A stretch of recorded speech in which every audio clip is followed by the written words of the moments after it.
Okay, good evening members, good evening officers, welcome along to our Cabinet meeting this evening. We have 19 items on the agenda. A couple of bits of housekeeping. Welcome to our newest members of the Council, our new group. A reminder that this is a Cabinet meeting as opposed to a scrutiny meeting, so the way that these meetings work is that the Cabinet members will introduce their reports with assistance from the officers, and then it will be open for opposition group leaders to ask any questions that you may have. You have one stab per item, so my advice to you is to cram all of your questions into that first stab that you get, and then it will be open to the Cabinet members to ask any questions or make any points that they wish. It is just group leaders who get to ask questions this evening, so everybody else, welcome. You can be here to observe and to listen as we go. There is a slight issue, I'm told, with the webcasting, so Paula here will be manually playing director this evening and moving the cameras round as and when we are all individually speaking. Our first item tonight is apologies for absence. We are a full house this evening, so there are no apologies for absence. Agenda item 2 are declarations of interest. Does any member have a declaration they wish to declare? We'll take the county councillors on block. Any others? No? Okay, thank you.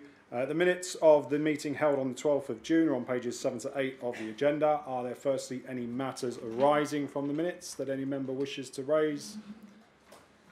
In which case, do I have your confirmation that they are a true record? All those in favour, please show.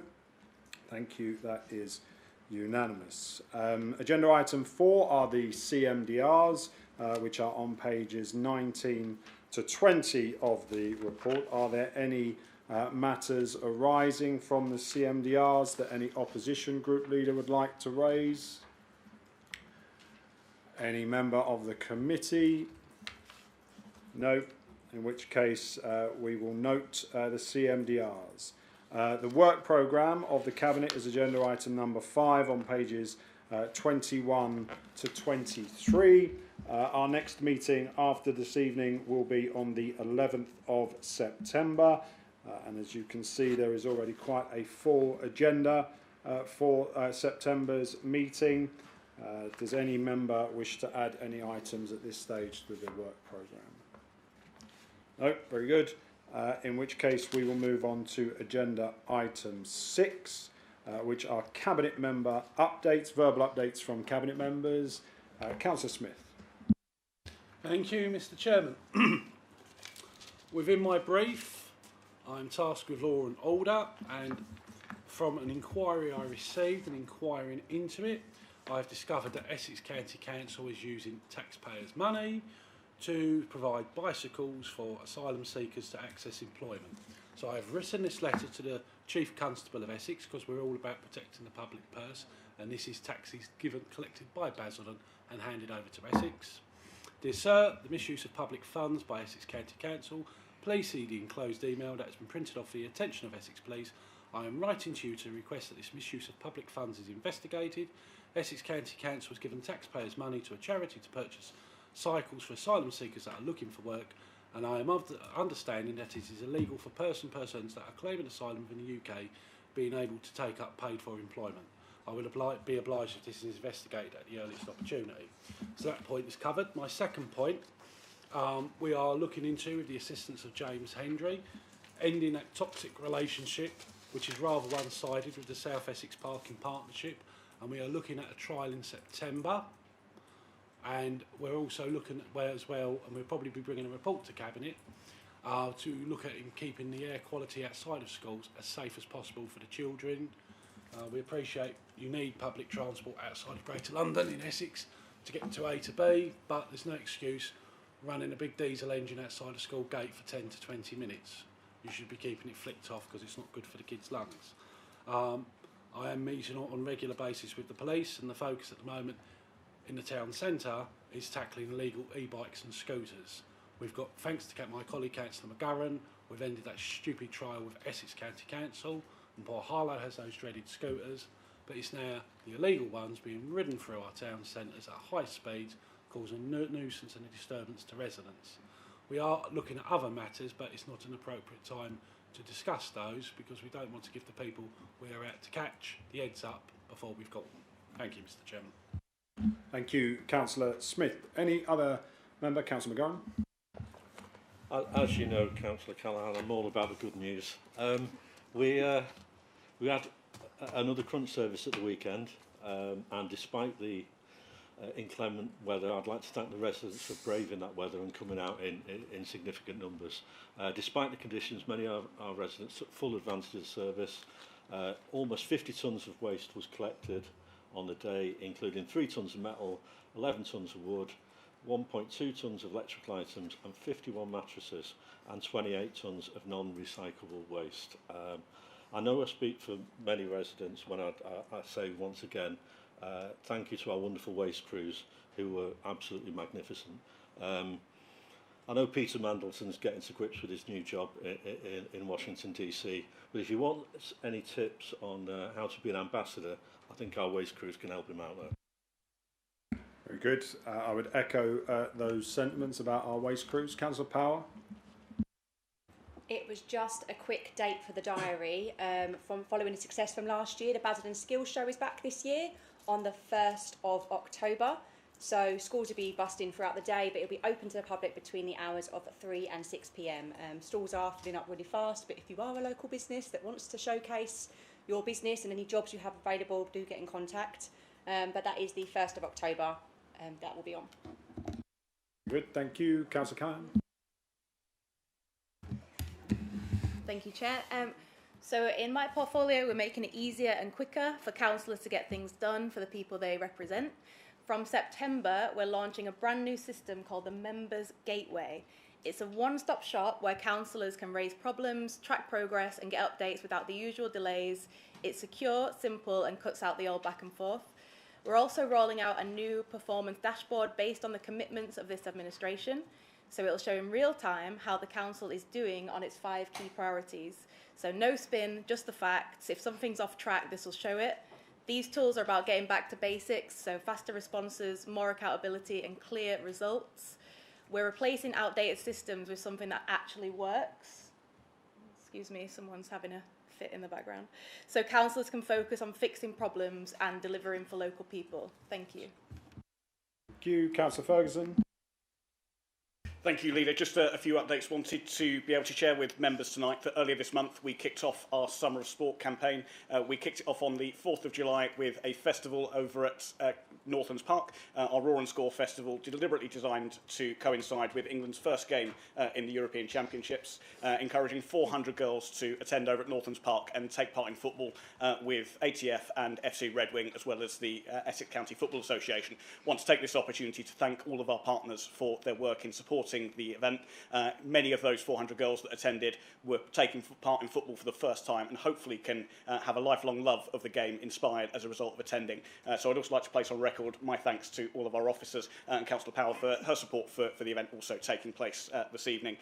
While we're on the subject of the Euros, I'm sure all members of the committee and all members of the council are looking forward to supporting the Lionesses tomorrow night in our semi-final against Italy. I'd also like to just share that I attended the Fellows Fair at Biddericke Town Football Club on Saturday, encouraging men to take part in health checks that were available through our partners at the football club. Also support around for mental health for residents as well.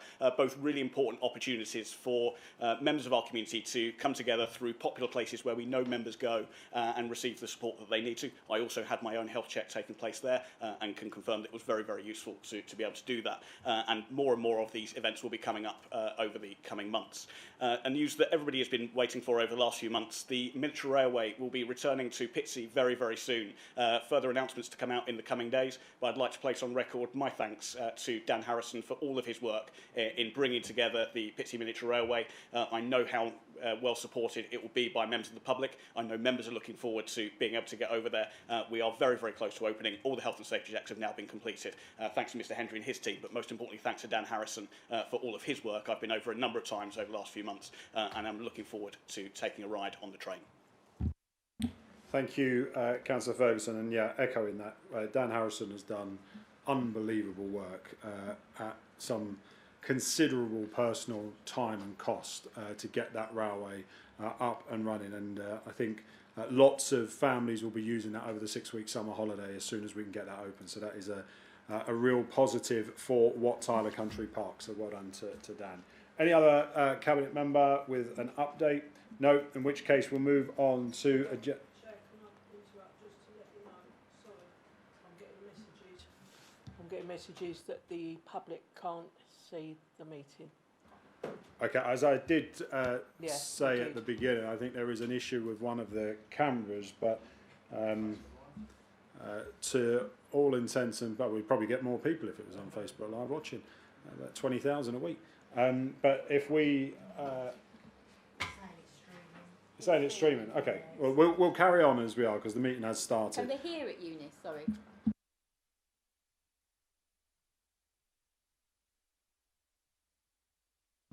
I think it's just because it's an odd camera angle. The link to view is not working, so it's just so I can get it via YouTube with great difficulty. Okay, all right, so it is streaming, so we'll carry on as we are, and all those people that are wanting to watch will find a way via YouTube to watch us.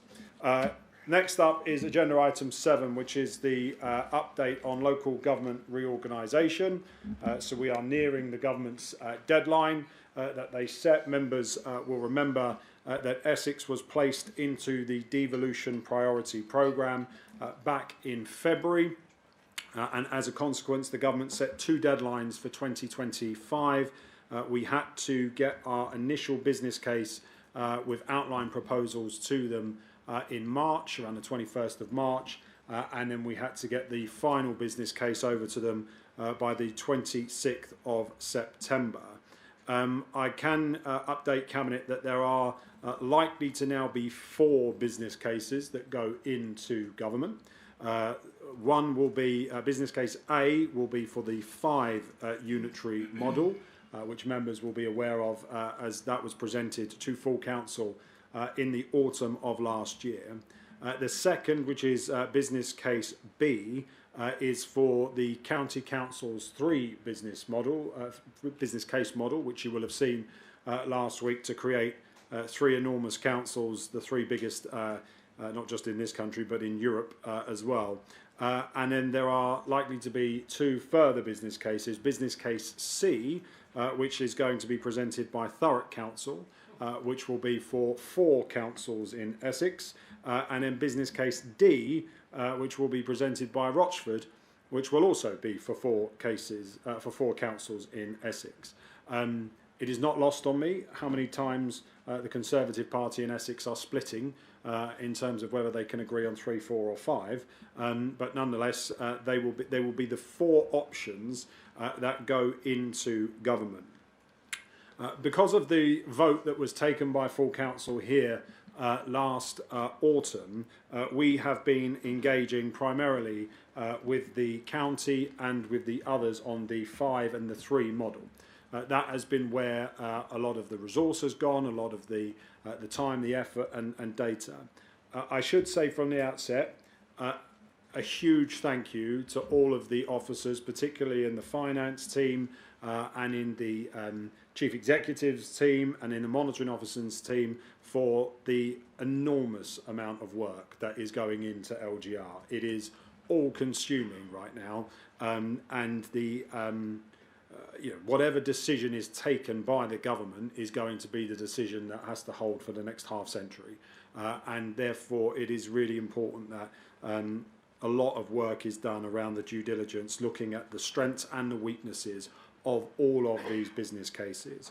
I have said on multiple occasions, it is not up to any councillor or any council leader what the outcome of this will be. The decision lies solely with the Minister of State for Local Government, Jim McMahon. I am told by MHCLG we will be in receipt of a decision by Christmas as to what configuration the government is likely to go ahead with. I'm very pleased that the 11 out of the 15 councils in Essex that are supporting the 5 model we were insistent on there being a public consultation on the model, which ran from the 25th of June to the 20th of July. I can tell you that thus far, Basildon residents have been the most vocal in the county of Essex at giving their opinions. They all love it, I'm told.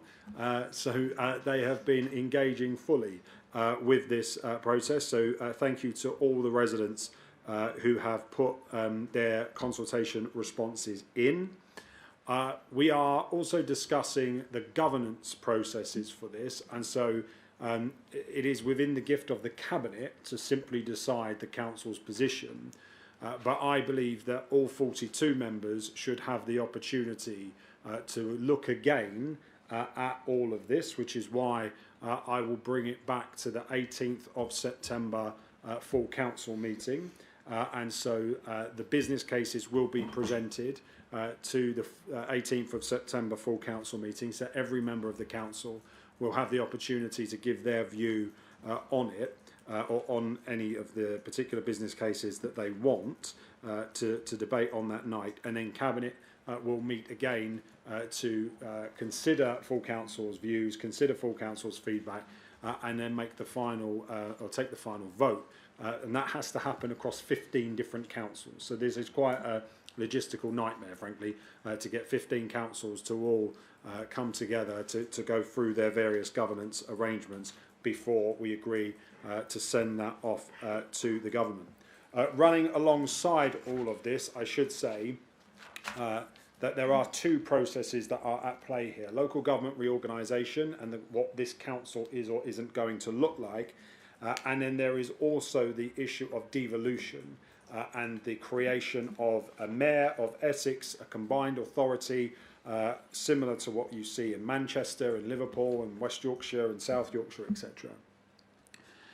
The government last week laid the order for the creation of the combined authority, so they have now given agreement that all of the statutory tests have been met, and I think it's the 2nd of September Parliament will debate and vote through the second reading of the English Devolution and Community Empowerment Bill, and within that there will also be a vote taken on creating that combined authority. The way that that combined authority will work for the first 2 years, from 2026 to 2028, is that only the upper tier authorities have voting rights on a combined authority. District councils do not. The county council will have 4 votes. Southend Council will have 3 votes. Southend Council will have 2 votes, and Thurrock Council will have 2 votes as well. And then clearly the mayor will also have a vote on the combined authority board as well. From 2028, the new councils will take over, and each of those new councils, however many they are, 3, 4 or 5, the leaders of those councils will sit on the combined authority board and will have full voting rights at that point as well. As part of devolution, the government commits to a 30-year funding plan, and over the course of the next 4 to 6 weeks, that is being finalised. So we will know by the time we get into the middle of September, and when we are submitting the final business case on LGR, exactly how much money the government is planning to give to the county of Essex in each year over the next 30 years, and what powers it is planning to give to the combined authority as well. So that work is all being undertaken. It is all going on at pace as we speak. But as I said, I will be bringing to full council the 4 business cases. I should just say business case C and D, the 2 cases for the 4. Gary and I only found out this morning what business case C was, and we are yet to find out what business case D is. So we know what one configuration looks like, we don't know what the others, and clearly you have to be able to benchmark and put your views across on the other cases as well as to why they are good for meeting things around integrated public services, financial savings, long-term sustainability, simplified governance, and truly local government and place-based services. So all of those things are in the mix at the moment, and we will be over the next 3 or 4 weeks hopefully getting some clarity on those final 2 business cases, and then we will bring this back to full council. As I've said before, it is up to any resident, it is up to any member to make the case for any configuration that they like. I should say there is no configuration in options A, B, C or D that will change the boundaries of existing boroughs. So apologies to anybody who is desperate to break the borough up, but there is no option going to government to do that. So the existing boundaries will be the boundaries that are used for the business case. Once the government has made its decision on what the configuration is going to be, it will put that back out to consultation, and that is at that point when we will do some tidying up around polling districts in certain places, etc. But wide-scale changes of borough boundaries are not being proposed by anybody from any political party in the county of Essex. I will pause there and I will take questions if people are minded to ask, and I will come to our opposition group leaders first. Councillor Barnes. Yeah, thank you, Chairman. I mean, it doesn't come as a massive shock to me that we have the majority of the responses from Basildon. We know why that is. It's because people are terrified of taking on Thurrock's debt. Now, what we need to know is we've had a commitment that we're not going to take on a single penny of that debt. Does that commitment still stand? Because whilst I appreciate there are apparently discussions going on behind closed doors around levies, around potentially other safeguards and surcharges, we still haven't seen anything tangible. The most recent thing that was presented publicly, at least, was from the Secretary of State, and he said again that the successor authority will be responsible for the debt of Thurrock, or at least a proportion of it. We accept that they may well trim a little bit off the top, they may restructure it in some way, but the successor authority will certainly be responsible for that. And I need not remind members that that is likely to be in the region of £1 billion, or £5,000 for every man, woman and child in the borough. And this seems to me to be a very high-risk strategy to back the 5-council model. For my mind, if we are going to have to take on this debt, it would surely make more sense to distribute that debt across a wider area, and that would seem to me, at least, to potentially favour larger councils that would be better equipped to handle that debt burden and not pass it on effectively to our residents, because ultimately there are more Basildon residents than there are Thurrock residents. So if that debt does get distributed across a new authority, we will essentially be responsible for the majority of it, which seems to me to be a very, very poor show indeed. I don't really understand why we are hell-bent on taking Thurrock's debt on ourselves. It seemed to me far more logical to try and distribute it as widely as possible. Yeah, it's a question. I'm coming on to a question. Oh, well, I've already asked 2 questions. I'll bet the rest of Essex can't believe its luck. And what I would say is that, are you not concerned that the public are not going to have this? I really hope you know what you're doing, because it's difficult to avoid the suspicion that this is being done for political rather than actual sound economic reasons. And when we talk about things like, you talk about the bins, you think the public were angry about the bins. If you take us down this route, if we end up burdened with this for generations to come, they are going to be angry with your Labour for far, far longer than they ever were with us. Thank you, Chairman. Okay. An utterly unserious contribution there from the Leader of the Opposition. Let's talk about this, because you've repeated the line about the unsupported debt. I think you've said they're going to trim a little off the top and it will be over £1 billion. That isn't the case.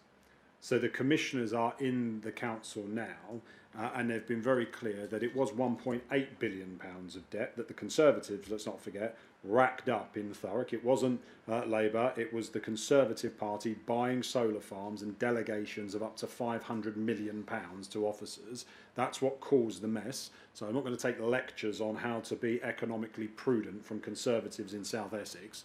But you racked up £1.8 billion worth of debt. As things stand today, it's at around 1.1 billion, and by the time we get to 2028, it will be down to 600 million. This is a system across local government that is currently in the county of Essex spending £4 billion a year in local government. So I know to residents watching, 600 million is an awful lot of money, and it's a huge sum.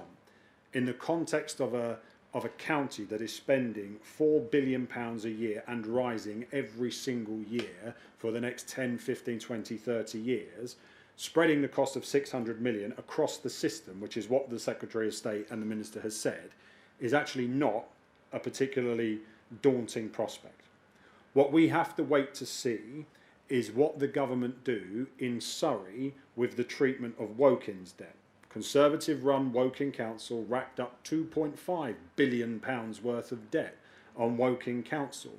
And what we have to see, because the government have said they are going to treat Woking and Thurrock the same in how they handle and manage the debt, we will see when Surrey County Council's configuration is published how the government do that. Now, it may well be the case that they ask the individual council to take it on, which is the proposition that you're suggesting. They have told me that they believe that would be grossly unfair and would kill the new council on day one. So I think it is highly unlikely that what you are suggesting is ever likely to actually happen. Instead, it is much more likely that the system, the £4 billion a year being spent across local government in Essex, of whatever configuration you end up with, will be asked to take some form of a payback loan out with the government over whatever period of time we don't know. The other thing that I would say is fair play to you, because you've come here tonight and you've spouted the county council's lines, right? The county council want a model of three, right? The Tory county council will put Basildon and Thurrock together in their model of three. So whatever way you look at it, the only option that doesn't put Basildon and Thurrock together, ironically, is Thurrock's option, which then puts Thurrock in with Brentwood, Harlow and Epping Forest. You can imagine how well that went down in the room today when that configuration was told. That on the borders of Hertfordshire, they'll be lumped in with Tilbury Docks. It was not something that I personally believe is a serious proposal that is going to get anywhere. You ask, do I think that the public are going to be concerned, and do I think the public are going to forgive us? I tell you what I don't think the public forgive is a system right now of two-tier government that does not work. Some of us in this room have just spent the last 6 weeks walking around quite a bit of this borough, and we can tell you that the pavements and the potholes are a disgrace in this borough. For over half a century, the county council model has taken 80% of Basildon Council taxpayers' money, and it has spent that money in Braintree and Malden and Epping, and it has not invested that money here. And as a consequence, when you look at everything from educational attainment and outcomes, when you look at infrastructure, when you look at growth, when you look at skills, on every single measure for the last 25 years, the county of Essex has gone backwards at an alarming rate. What this does is it gives us a chance to fix it. For the full £175 million of council tax that is collected by this council every year, the full 175 million to stay here in this borough and be spent here locally by the politicians that the residents of this borough elect. Not keep 23 million of it here and send the rest off to the county. So I think that the public will absolutely forgive a system that simplifies local government and gets them much better outcomes across education, across skills, across pavements and potholes and highways and everything else. And if that means that we have to go through a little bit of propaganda, which I give you credit for, you keep pushing your propaganda out about the Thurrock debt, it isn't real. It isn't real. I've explained to you in painstaking detail the numbers of how this actually works. £600 million across a system that spends £4 billion over a next 10, 15, 20-year period is a price worth paying if it means that we get full control of our money and our services and we improve outcomes for residents. So I am not alarmed by this. In fact, I think this is going to be to the benefit of Basildon. What I am absolutely against, and I will continue to fight, is anybody who is trying to rip up and destroy local government and create regional government, which is what would happen if you put Basildon into a 4 or a 3 model. You would end up with some of the biggest councils, not just in England, but in Europe. So you would end up in a situation where local government was no longer local, that a unitary council in South Essex is bigger than most county councils right now across the country. Suffolk, as an example, is only 600,000 strong. We would be 675,000 in South Essex alone under the county model. It is far too big. And what the evidence is showing, and it is proving, is that when you look at the delivery of adults and children's social care, which is by far and away the most expensive budget line for any unitary authority, it is far more expensive when you deliver it in bigger councils than it is when you deliver it in smaller councils where you can create local provider markets. So all 21 county councils deliver adults and children's social care, as an average, more expensively than unitary authorities with populations of around 300,000 people. That is a fact. So it breaks the whole argument down that you need bigger councils in order to be more cost effective on adults and children's. It isn't true. And all of these arguments will come out in the business cases. I am sure you will read those reports cover to cover. And I'm sure that when you do, you will come to the same conclusion that I have come to, that the 5 model is the correct model for Basildon. Does any other opposition group leader at this stage wish to ask a question? Councillor Brockman. You knew I'd have to get in on this one. Right, so, thanks to Andy for his points and thank you for your responses. I'm being contacted by residents on another way of looking at it, and they're saying, how about this for an idea, Eunice? How would Gavin, because they're asking about you, how would you feel about having a line down the middle of the 127 and everyone on the one side all go with Thurrock and us lovely people on the other side, Billericay and Wickford of course, we go with Chelmsford and Malden and wherever. How about that? Wouldn't that be a better way? So it is perfectly legitimate for your residents to put that into the consultation. And indeed, I would be amazed if that option has not already been put into the consultation. And it would therefore be considered in the round.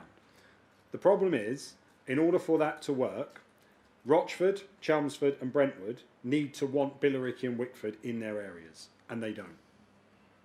So at this moment in time, they want them to stay on the existing boundaries. This isn't, we haven't just turned up 5 minutes ago, right? We've been doing this extensively for the last 10 months. The Conservatives, the independent groups, the Liberal Democrats, the Labour groups, all of them have had the opportunity to put forward whatever configuration they would like.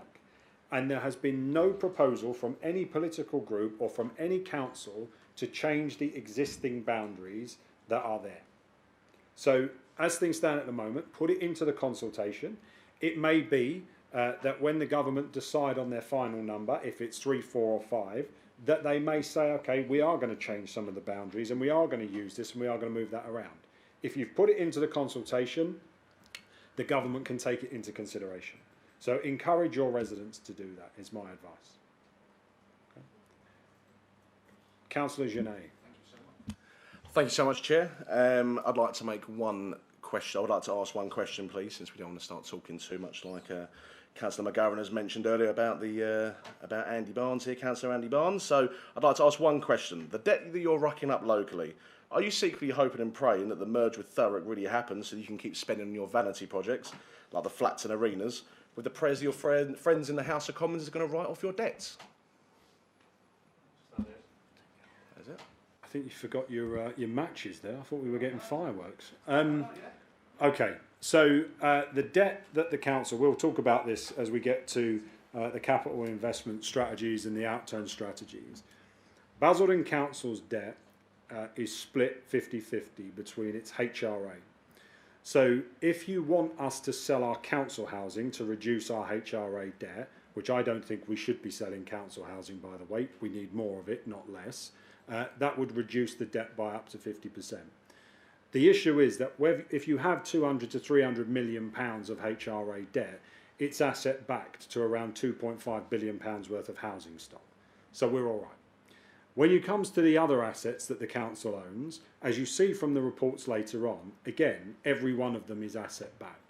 So if you would like to sell off some of the assets to reduce the debt, you then need to explain to the taxpayers where you're going to subsidise the £3.1 million of profit rent that's in the general fund budget every year.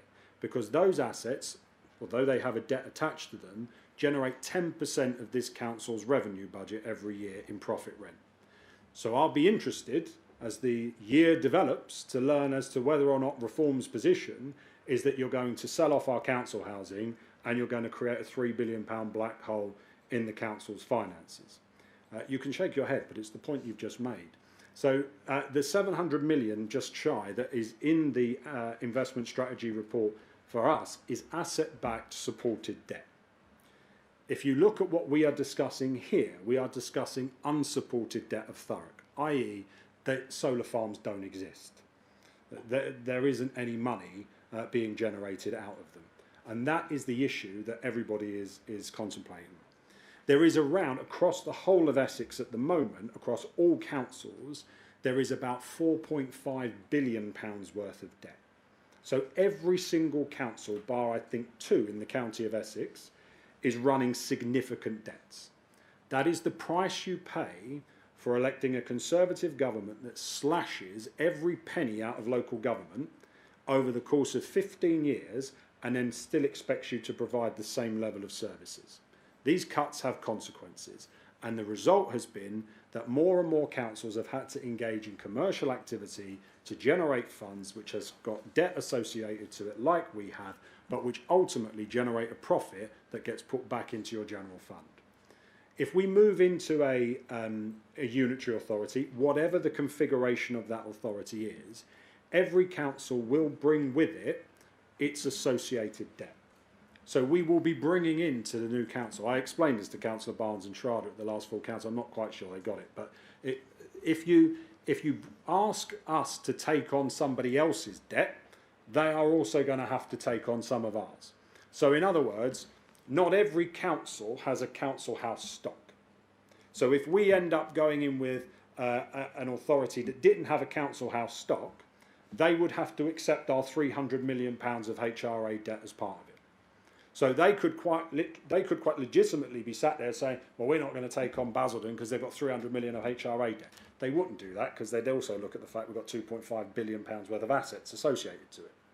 So this is not about, from our position, getting rid of our debt. That we don't need to do that. You talk about vanity projects. All of our projects are fully funded, and they are either funded through private partnerships, which again we're going to discuss tonight as to how they're going to be delivered in conjunction with the private sector, and the council will regain its money through putting the land that it now owns back into those schemes. So unfortunately, when it comes to debt and it comes to the commercial activity, this council is in a really, really, really strong position. So it's not the stick to beat us with. There will be other things, I'm sure, but when it comes to debt and LGR, this council's all right. And as I've said to you in the earlier part of this answer, we have billions of pounds worth of assets that are linked to our debt profile and our debt portfolio, which is why local government auditors and others are satisfied with the work that this council has done, because it is generating money that is then going back into the general fund to be able to pay for the bins and the leisure centres and all those things that our residents want to the council to be providing to them on a daily basis. So thank you for your debut question here at Cabinet. I'm sure they'll get better. Any other Cabinet member? Councillor Smith. Thank you, Mr. Chairman. This is more in response to what Councillor Barnes has said. Now, when you create new unitaries, the council tax of the highest authority of that new authority is the upper limit. So if we merge with Thurrock, the whole council tax bills for that new authority will be the same level as ours. And off the top of the back of my head, Thurrock on a Band D property is paying £87 and threepence a year less than we are. So when we amalgamate with option 5, with the 5 authorities, Thurrock residents will see their council tax come up to the Basildon level. So the debt that Thurrock voted for, they will be paying back as well. Now, I can hear some arguments behind me saying, you know, oh no, this is bad, don't change anything, don't do anything. Well, those of us who have been here a few years remember the committee that Councillor Adele Brown chaired up from May 18 to May 19, and the argument was backed up there that Thurrock and Basildon stands on its own 2 feet due to the business rates we generate and our needs to provide services to vulnerable people of all age groups. That authority would stand on its own 2 feet. So why would people be opposed? And also, I think with this option of creating this super South Essex authority, in the spiel put forward by County Hall, they're calling it the Three Cities, so our town hall would be in Southend. You couldn't be more distant from the people. You know, if you live in Basildon, it's probably easier to get to Westminster or Fenchurch Street than it is to Southend. So it should be Thurrock and Basildon. We also have the option, once this is all agreed, there's going to be a new river crossing and obviously the Dartford toll. Can we argue, can we get a discount? Because it puts pressure on the A13 and the 127, so that's a benefit for our residents, because who wants to pay the Mayor of London's rip-off Blackwall toll channel when we can give them a discount across the Thames in our part of the world? Why not? So it's all positives. But speaking of someone, and I repeat myself because there are some new members here, for me, this is like Brexit, and I'm like a Euro MP. I want to be put out of a job. I want Basildon free of County Hall. We had a meeting at full council last week, Councillor McGovern and Councillor Callaghan sitting here, heard it all, and the Conservative only opposition was, there's 15 miles of the A12 not going to be widened. Little violins playing. And I said to them, have you been to South Essex? Have you been on the 127? Have you seen how congested our roads are? How our roads are falling apart? No, because you don't care. And they're just poking their nose in, yet again, this free authority model. When they can't fix the potholes, they can't fix the street lights, they can't do anything, then they should keep well out of local government reorganisation and condemn them to the dustbin of history and get on with Baz exit. Thank you, Councillor Smith. So you're right to say that when council tax is harmonised, it is harmonised to the highest rate. So the government have been quite clear that that's what they want to see us do.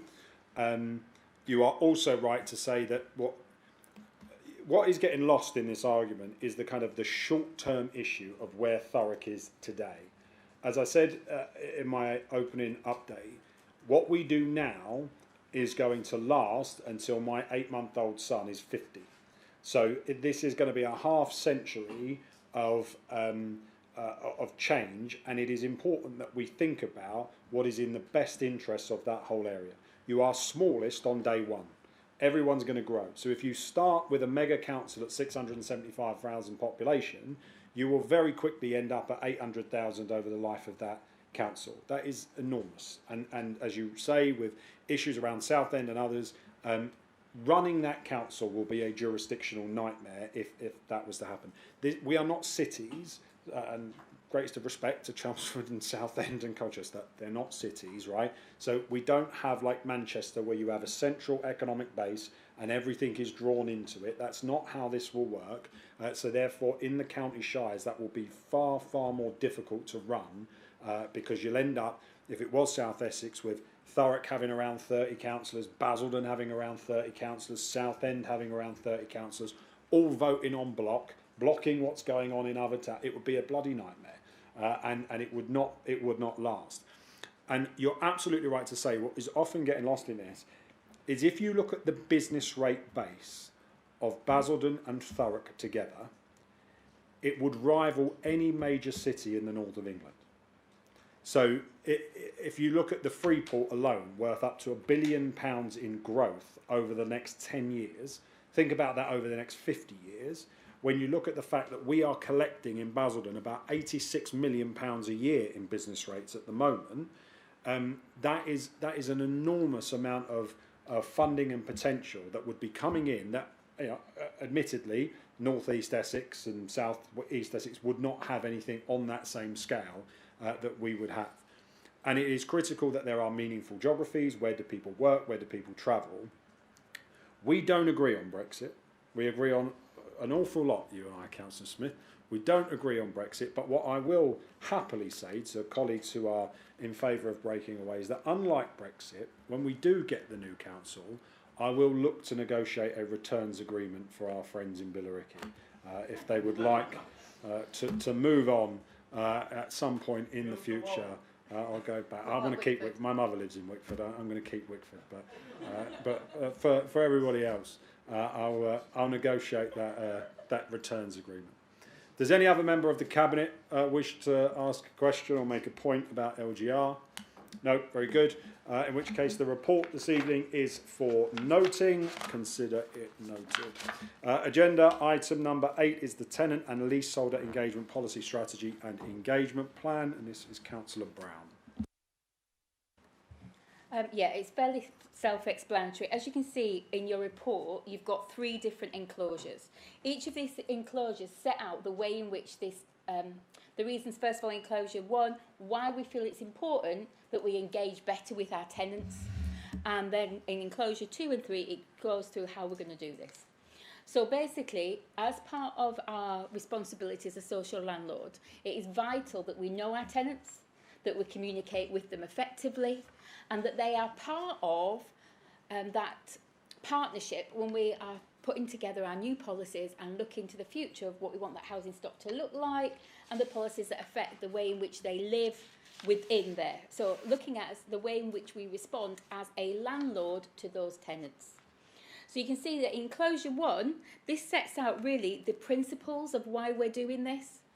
That we acknowledge that as a council, we don't just deliver services to our residents. We are a landlord and therefore we have tenants. And that is a very different relationship. So we need to think about the flexibility in the way in which we engage with those tenants.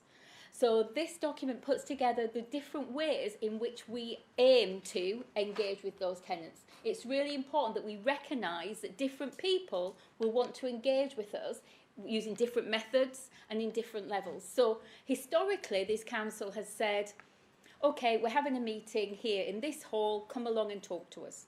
We have not found that that is an effective way to engage with our residents.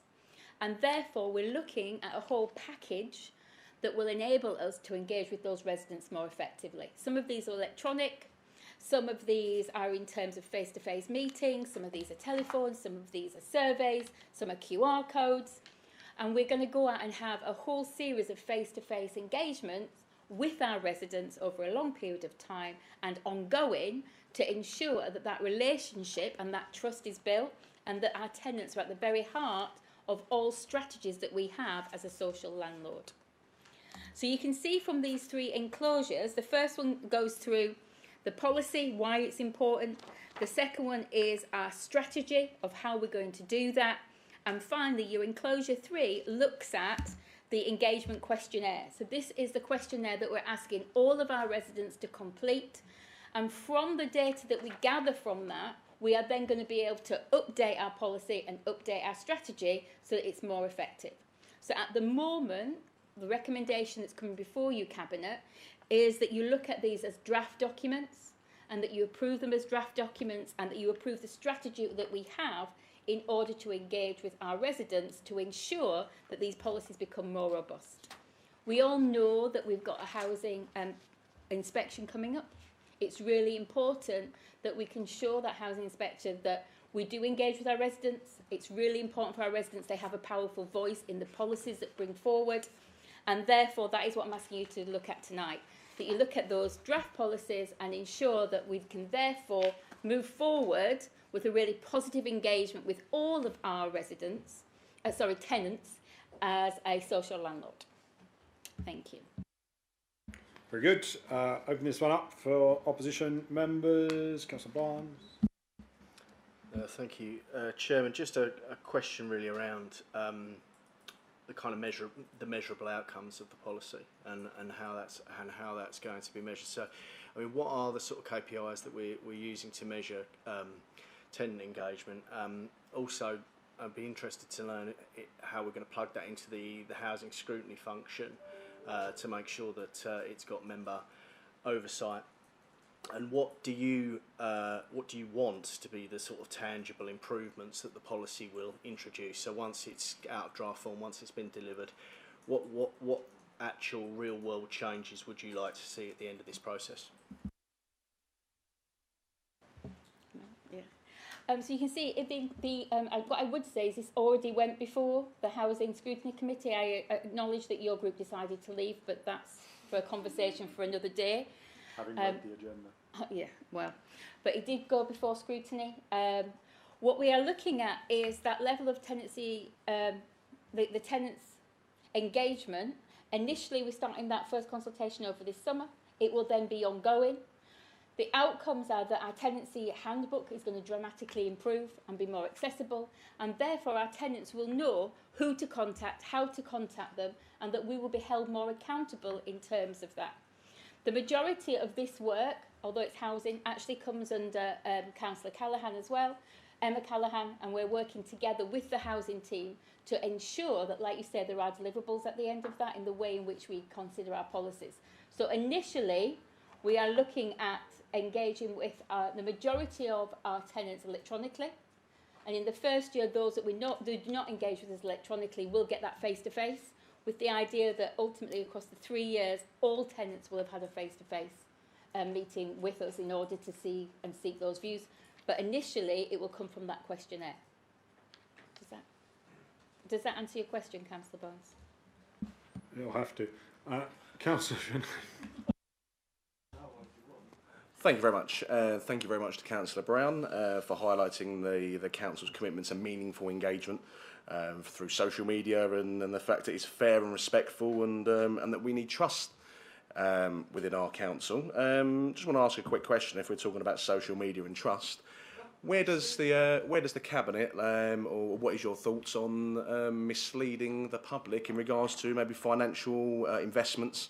For example, Asda today have confirmed that the conversation did not take place between Councillor Callaghan and Asda themselves in regards to investment and reform being the block to that. So can I ask the question, do they believe that the leader is really the man to be delivering this trustworthy, powerful voice that you are so rightly putting forward in this agenda item 8 today? Thank you. Thank you, Councillor McGowan. Councillors, you've asked me a question. At least have the dignity and decency to be quiet and listen to the response. Listen, that's not how we're going to do this in Cabinet. No. Right? Opposition group leaders are invited to speak at my discretion. Right? I'm always fair to people who turn up here who want to speak. Don't abuse it. Because if you abuse it, you will not get called. It is that simple. Right? So it's a council chamber. I don't mind there being a little bit of robust debate from time to time, but behave, because we are not going to go down that route, right? Leave it at that. I think we need to be clear. This item agenda 8, is asking how we as a council can perform as a better landlord and listen to our tenants. It is not for people to start having political pops at each other. Ridiculous. Yeah. So, if you've got a question about how we're going to engage with tenants, fine.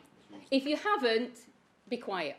Okay, so you have to ask questions. I know you are new to this, so fair play, right? But you have to ask questions that are about the agenda item, right?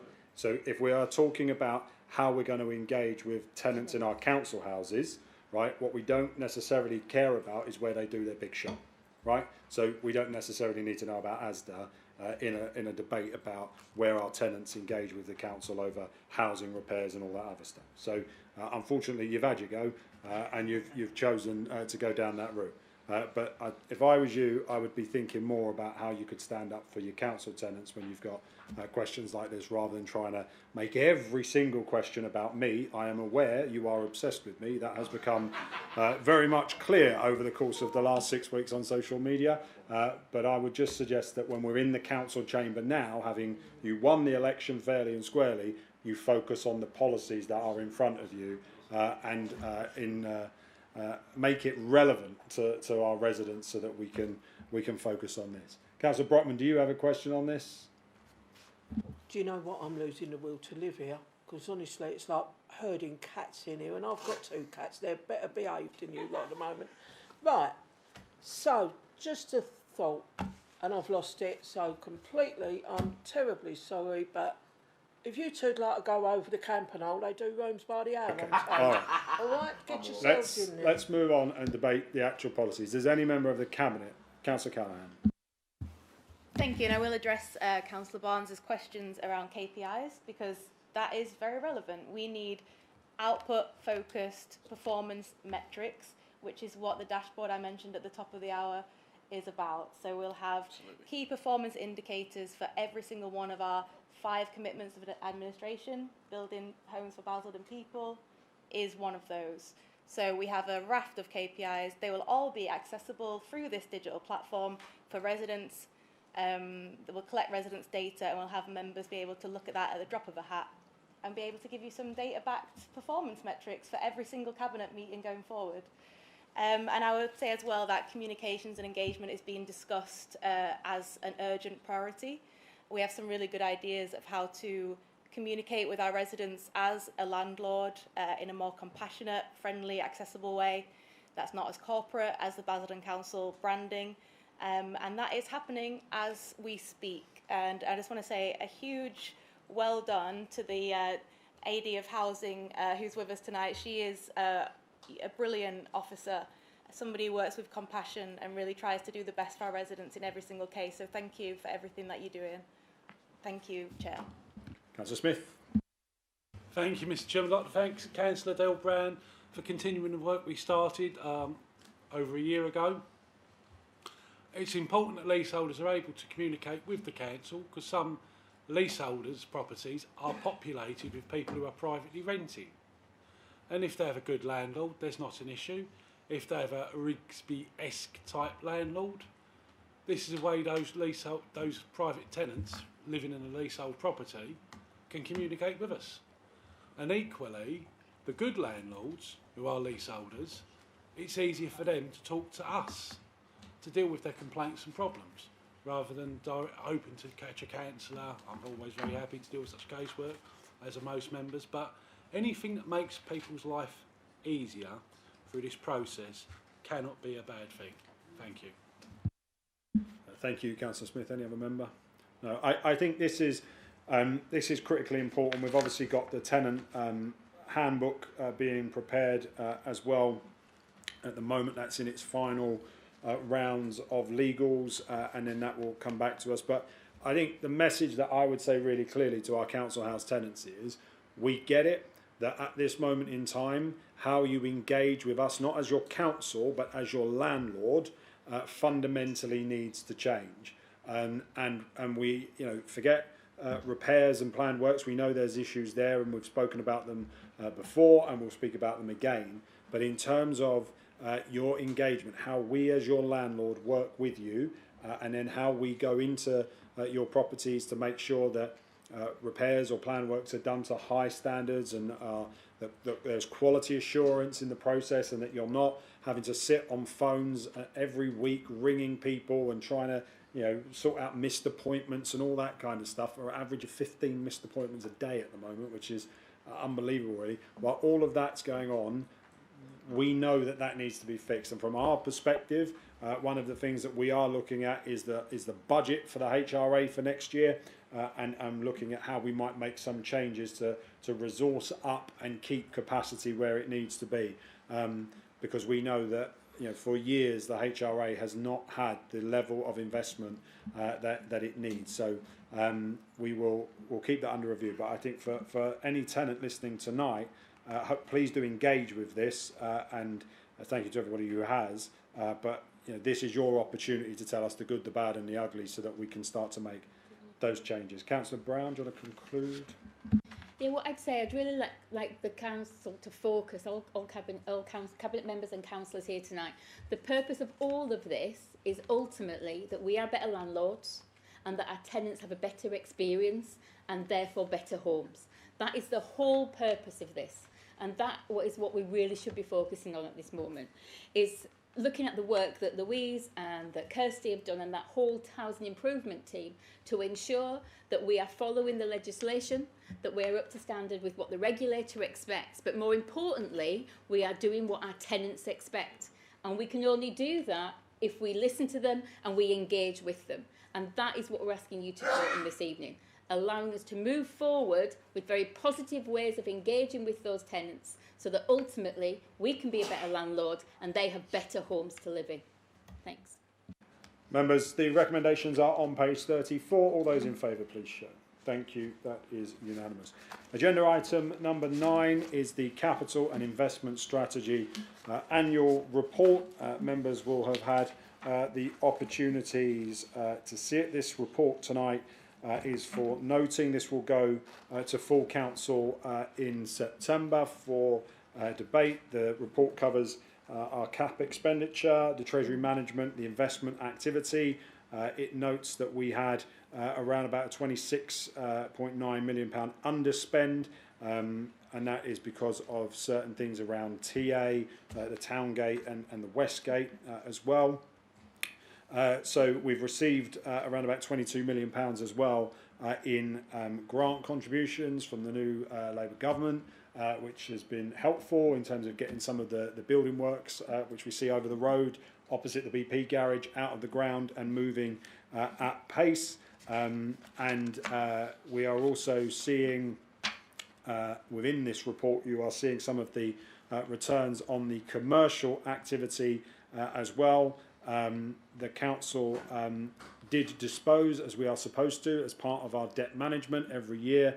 With the SITFA guidance, we must make sure that we are disposing of debt as and when we can, and members will recall that we disposed of an asset and actually made quite a substantial profit on the disposal of that asset as well, which has helped. There is some indicators in there around Sempra and the direction of travel with Sempra. But overall, I think what the report shows is that we do have strong treasury returns, that we've got the HRA and the general fund debt is separated now, and that is helping to improve the transparency so everybody can see exactly what is going into council housing and what's going into the general fund. But I'm happy to answer any questions on this report that anyone has. No member of the opposition. Does any member of the cabinet wish to ask questions?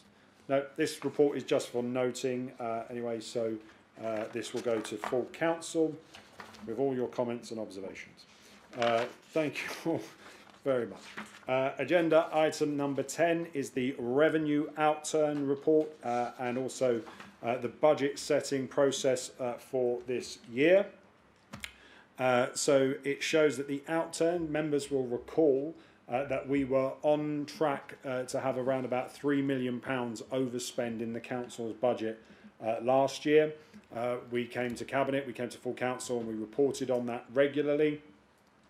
What we did is we took a lot of preventative action. All of our ADs were looking at their budgets and what they could do. We obviously made changes to the waste service as well. The biggest pressure was the god-awful previous waste service that was responsible for 6 additional crews, 6 additional trucks, and obviously more overtime as well because it was taking longer to collect. And we also had pressures in temporary accommodation, which we still have, but we can talk about that in some more detail as well.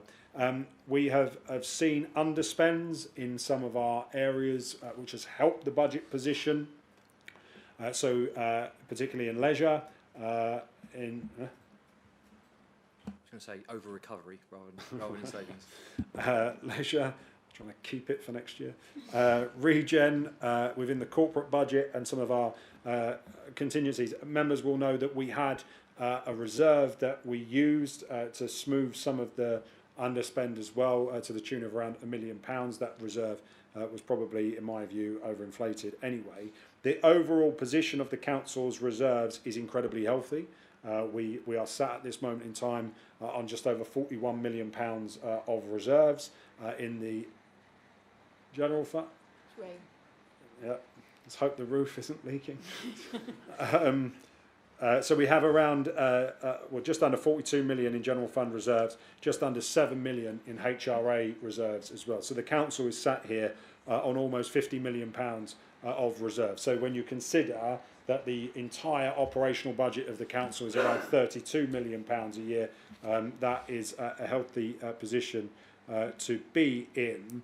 And of course, these things do change. One of the other things that we have outlined here is the budget setting process. So we are currently going through the budget reviews at the moment.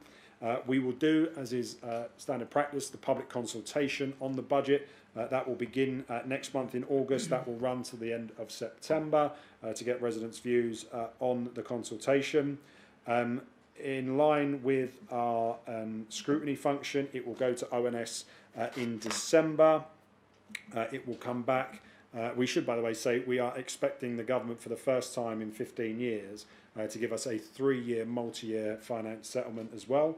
So we will actually be able to plan for how much money the council will be in receipt of every year for the next 3 years, which if you consider that every year for the last 15 years we've been sitting here not knowing from one year to the next whether or not we're going to be getting any additional money for homelessness grants or for master planning or whatever it might be, we're actually now going to have a 3-year plan. So that will help to mean that we're not having to make more drastic decisions or cuts because you're able to properly plan, which is a welcome change that this government has brought in to the budget setting. So we should get that in November, and that will feed into our process here. It will come back to Cabinet in February, and then it will go forward to full council on the 12th of February for the full council budget.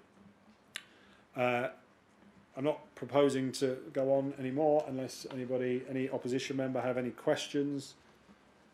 No, everybody's satisfied with the council's finances. Very good. Does any member of the cabinet have anything to say on this one? Everyone is happy. So that has been duly noted. Thank you. In that spirit of consensus and solidarity, we'll talk about car parking. Agenda item number 11 this evening, and this is around the 3 hours of free weekend parking at Lake Meadows from 8 AM to 11 AM, and this is a cost of around £10,500. We received multiple representations from Billericay councillors.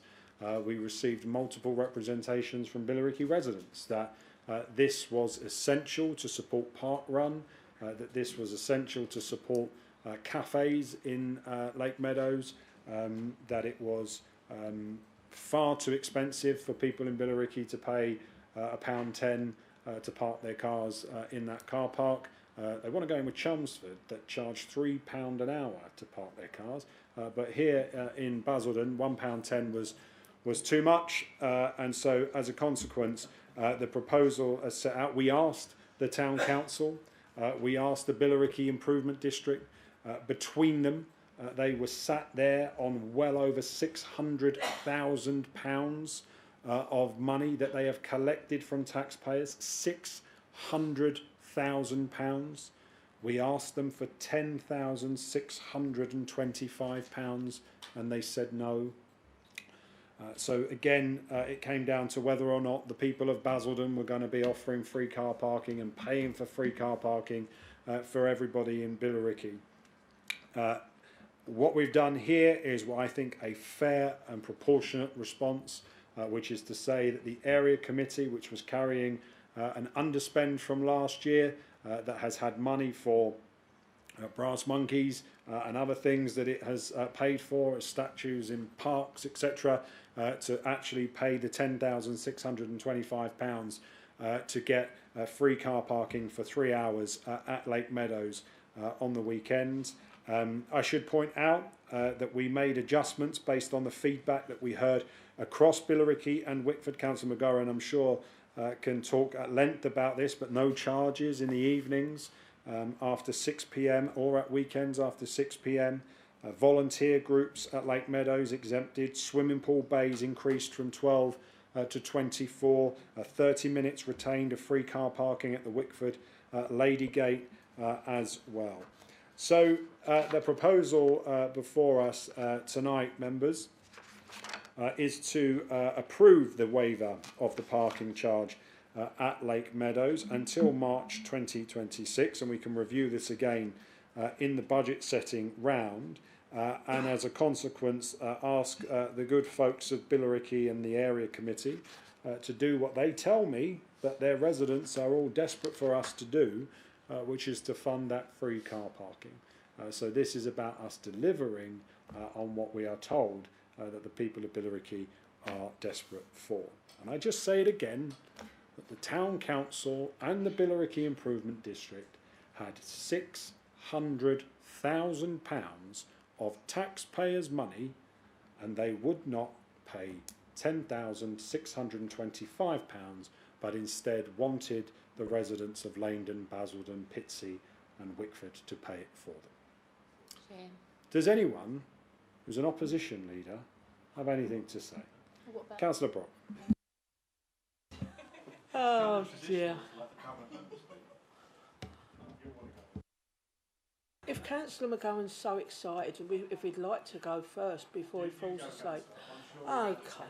Well, first off, I'd like to say even now how shameful the residents of Billericay or the Billericay lot are not doing this for their residents. It's absolutely shameful, and I'm shocked at their behaviour. So if you're watching this, right, the other thing is Wickford did it. Wickford Bid did it. I'm proud of being chair. Wickford Town Council did it, and Wickford Area Committee have done it. Now for that, I'm going to ask you something nice, because a little bit of sugar comes a bit of spice, doesn't it? Right, the Friends of the Memorial, Wickford in Bloom, Wickford at Christmas and the Carnival. How about giving them all free parking on their days? So the day of Wickford at Christmas, all the volunteers get free parking. The Carnival get free parking. Wickford Friends of Memorial, they get free parking on the days they're there. And of course Wickford at Bloom. How about that? Thank you, Councillor Brockman. I'm sure the Cabinet member has heard that request and will take that into consideration. I should point out, this is until March next year, so all of this will then have to be renegotiated in the round after March next year. But Aidan, when he comes back, Councillor McGowan, when he comes back, I'm sure will want to talk about that as well. Councillor Barnes, I think you wanted to come in on this, didn't you? Yeah, I think on balance, it's probably best I chime in on this one. As we're just asking questions tonight, which seems to be a new thing, but we'll go with it. I would ask. Well, I have, but we were allowed to speak before, but suddenly it's become questions. Are you happy that you've scored a cheap political point and all it has cost you is the total undermining of the area committee system? I'm not surprised when we've seen time and again things like the Pride teams and the Crunch. Increasingly, is the administration treating the area committees as an extension of core budgets? Because that's certainly what it feels like from this perspective. And does he agree with me that this bears the lie that the area committees are about giving councillors power? They're not, because the second an area committee doesn't do as it's told, it's going to be overruled by the Cabinet, and that's what's going to happen here now. And would he accept that it is a shame, given that at the final scrutiny meeting of the last municipal year, we all sat around, it was all a bit kumbaya, as we all actually accepted that the area committees had been something of a success, that we've now completely blown that up. And I'm sure that won't go unnoticed by other councillors on other committees. And does he agree that it's a shame that the area committee system is being blown up, because it was a significant part of the legacy of the late Councillor David Harrison? Now, ultimately, you've got the numbers here and you will vote for it unanimously, as always. And I'm not angry, I'm just disappointed. But I think you have, for the sake of basically getting one over on the Tories, completely undermined a committee system that you set up. And I think it's a disgrace. Thank you. I think Councillor Brown summed it up there. Getting one over the Tories is really not difficult. We don't need to do this. Let's just think about it. You call it a cheap political point. The alternative budget, which was in and of itself an interesting document, included the alternative budget that your group worked on for months and months and months with the chief finance officer. That was less than half a page, but what it did include was the abolition of the area committees. You wanted every single one of those area committees to be scrapped. And I don't think there's any councillor in this room other than yourself that would believe for a moment that if you guys ever got yourselves back into administration, which judging by recent elections is not likely to happen anytime soon, you would scrap the area committees in a heartbeat, and you would be taking the £100,000 of investment that we have given to Billericay over the course of the last year, the 100,000 we've given to Wickford, the 100,000 to Langdon, to Basildon, to Wesley Heights and Pitsea, each of them getting £100,000.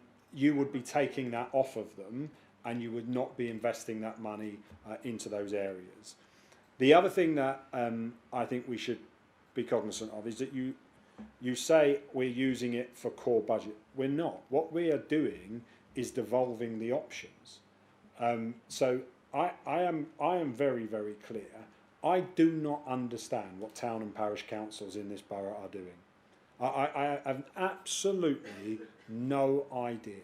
You talk to other councils in other parts of Essex, and they will tell you that their town and parish councils are looking after the parks, looking after the maintenance of the parks. They're putting new playground equipment in. They're mowing the lawns. They're doing the Wickford in Bloom. They're doing all of that stuff. They're putting new boilers in community centres and all the rest of it. I don't understand what we do here. Because it seems to fall on the taxpayer centrally to always pay for all of those services, even when the taxpayers in Wickford and Billericay are being charged additional council tax for what? Apart from putting together neighbourhood plans, which seem to be about paying a lot of consultants a lot of money, I really don't understand it. And this is a case in point, £10,625. Wickford Town Council, Wickford bid, they stepped up, they did it. Why Billericay, which is the most lucrative town council, it has more money in its bank account than any other town or parish council, why they would not invest that money if it was so important to support residents and the businesses of Lake Meadows? I really don't understand what the purpose of it is. Maybe in LGR we should be looking at whether all of them need to exist and whether or not we need to be reducing the tax burden on those residents in Wickford and Billericay. Maybe that's something that we need to explore because I think it's a real shame. We had a lot of discussion, Councillor Shields is here as well, lots of discussion in the Wickford by-election about Cranfield Park equipment, play equipment in the park. Well, again, in every other area where there are town and parish councils, they are responsible for paying for the upkeep. The residents pay their precept to the town council, and the town council goes and does it. I don't understand why that doesn't happen here. So from my perspective, we were not asking an awful lot of the town council or even the bid. If they'd wanted to split it 50-50, they could have done that as well. They chose to turn their backs on those residents, not us. You have consistently, and your group have consistently told me and Councillor McGurran that this is the single most important issue alive and well in Billericay at this moment in time. And so what we've said is that 10% of your total budget over the course of the last 2 years will be used to pay for something that you yourself say is critically important to the residents of Billericay. If your argument tonight, or if your contention tonight, or at the next full council, is that we should reverse this decision and we should take the £10,000 back and give it back to the area committee and charge those residents for parking, make that case. Make that argument at the next full council meeting that that's what we should do. But you're here tonight perversely arguing that your residents should pay more in parking, not less. And I have to say, I disagree with you there. Any other Councillor on this item? No. Councillor McGovern. Right.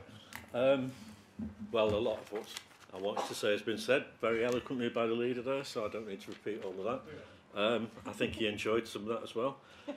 If we cast our minds back a little bit, when I first spoke about the proposals on car parking charges, I'm not entirely stupid, despite what the new Reform Council leader might think, and I did realise that it might create a bit of a fuss. But what I didn't realise was that the good people of Billericay would regard it the end of Western civilization as we know it. They're asking them to pay £1.10 for an hour's parking. In most areas, they were already most car parks they were already paying £1 anyway. But, you know, so it's clearly a draconian, evil measure by this appalling Stalinist council, obviously. Yeah, no, it's called irony, Councillor Barnes. Work with me, yeah. But what I would say to Councillor Barnes, on a serious note, is, have you ever visited Essex Country Parks? They're very nice, but they charge an absolute fortune compared to what we're talking about here for parking. Have you spoke to your Councillor Headley and Councillor Moore on Essex County Council? Have you ever spoken to them to get them to raise this issue with Essex County Council? Because if what we're proposing is outrageous, how outrageous is that? It's never been raised. As always, the Billericay County Councillors on Essex just nod and acquiesce and do what those social superiors demand them to do. And they're £5 they get each. Yeah, indeed. Mention that? What, sorry? They're £5 as they get as a county councillor to spend as they like in their division. Oh yeah, well, yeah, and also it's a valid point Mr. Councillor Smith makes. They get in fact, I think it's £10,000 this year. Five each. Well, there's two different funds. Locality fund, and they could spend that if they wanted to support car parking. If it's that important, tell Councillor Headley and Councillor Moore, if it's that important to you, Councillor Barnes, and your residents, your locality fund this year, put it towards providing free parking in Billericay, if it's that important. Right. You're talking about totally undermining the area committee. As Councillor Callahan's already said, utter nonsense. You face so many ways on the area committees, my head's spinning. You know, one minute you want to abolish them, the next minute you're saying we're attacking them. The truth of the matter is, Councillor Barnes, you abrogated your responsibility.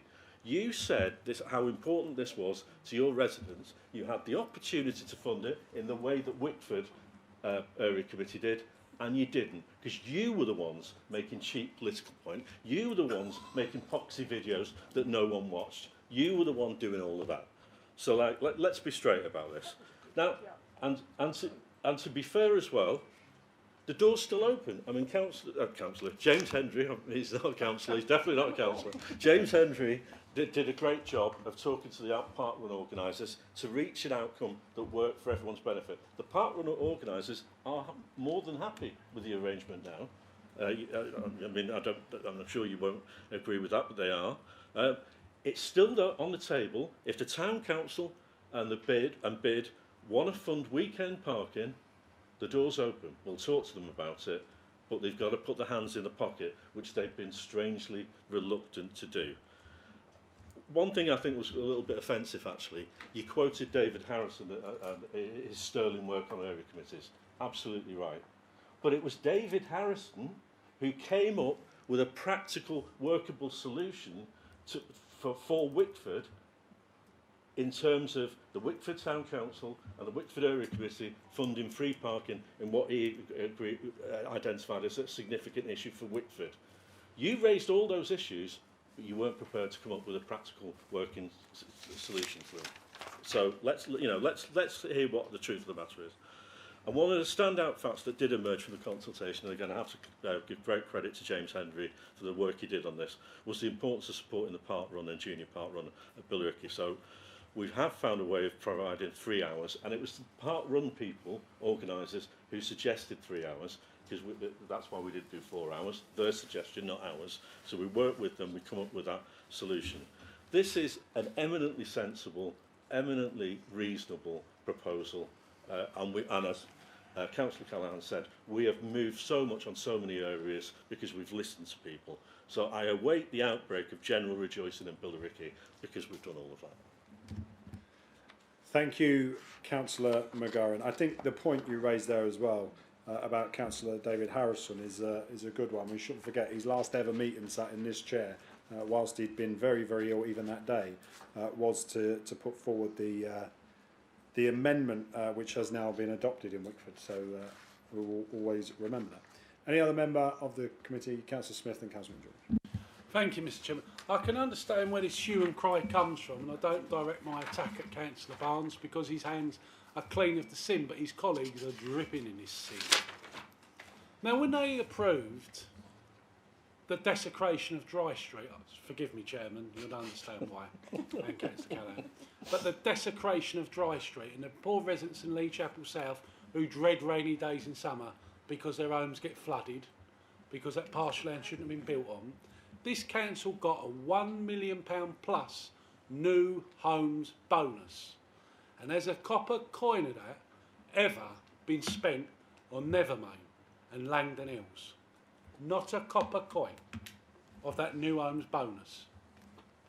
So they come here tonight whinging, oh, we want the £10,000, it shouldn't be coming out of our area committee because we need to buy some more brass monkeys for the park because Southend's got nice colourful penguins and whatever silly idea they've got.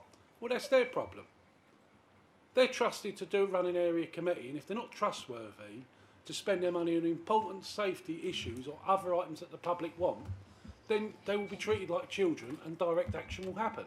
The first thing we done in my area committee was to commission Lady Basildon Path, so children going to the nursery school and users of Club Kingswood and Basildon Golf Course didn't have to share a paved surface with oncoming cars because there's no pavement in Clayle Lane.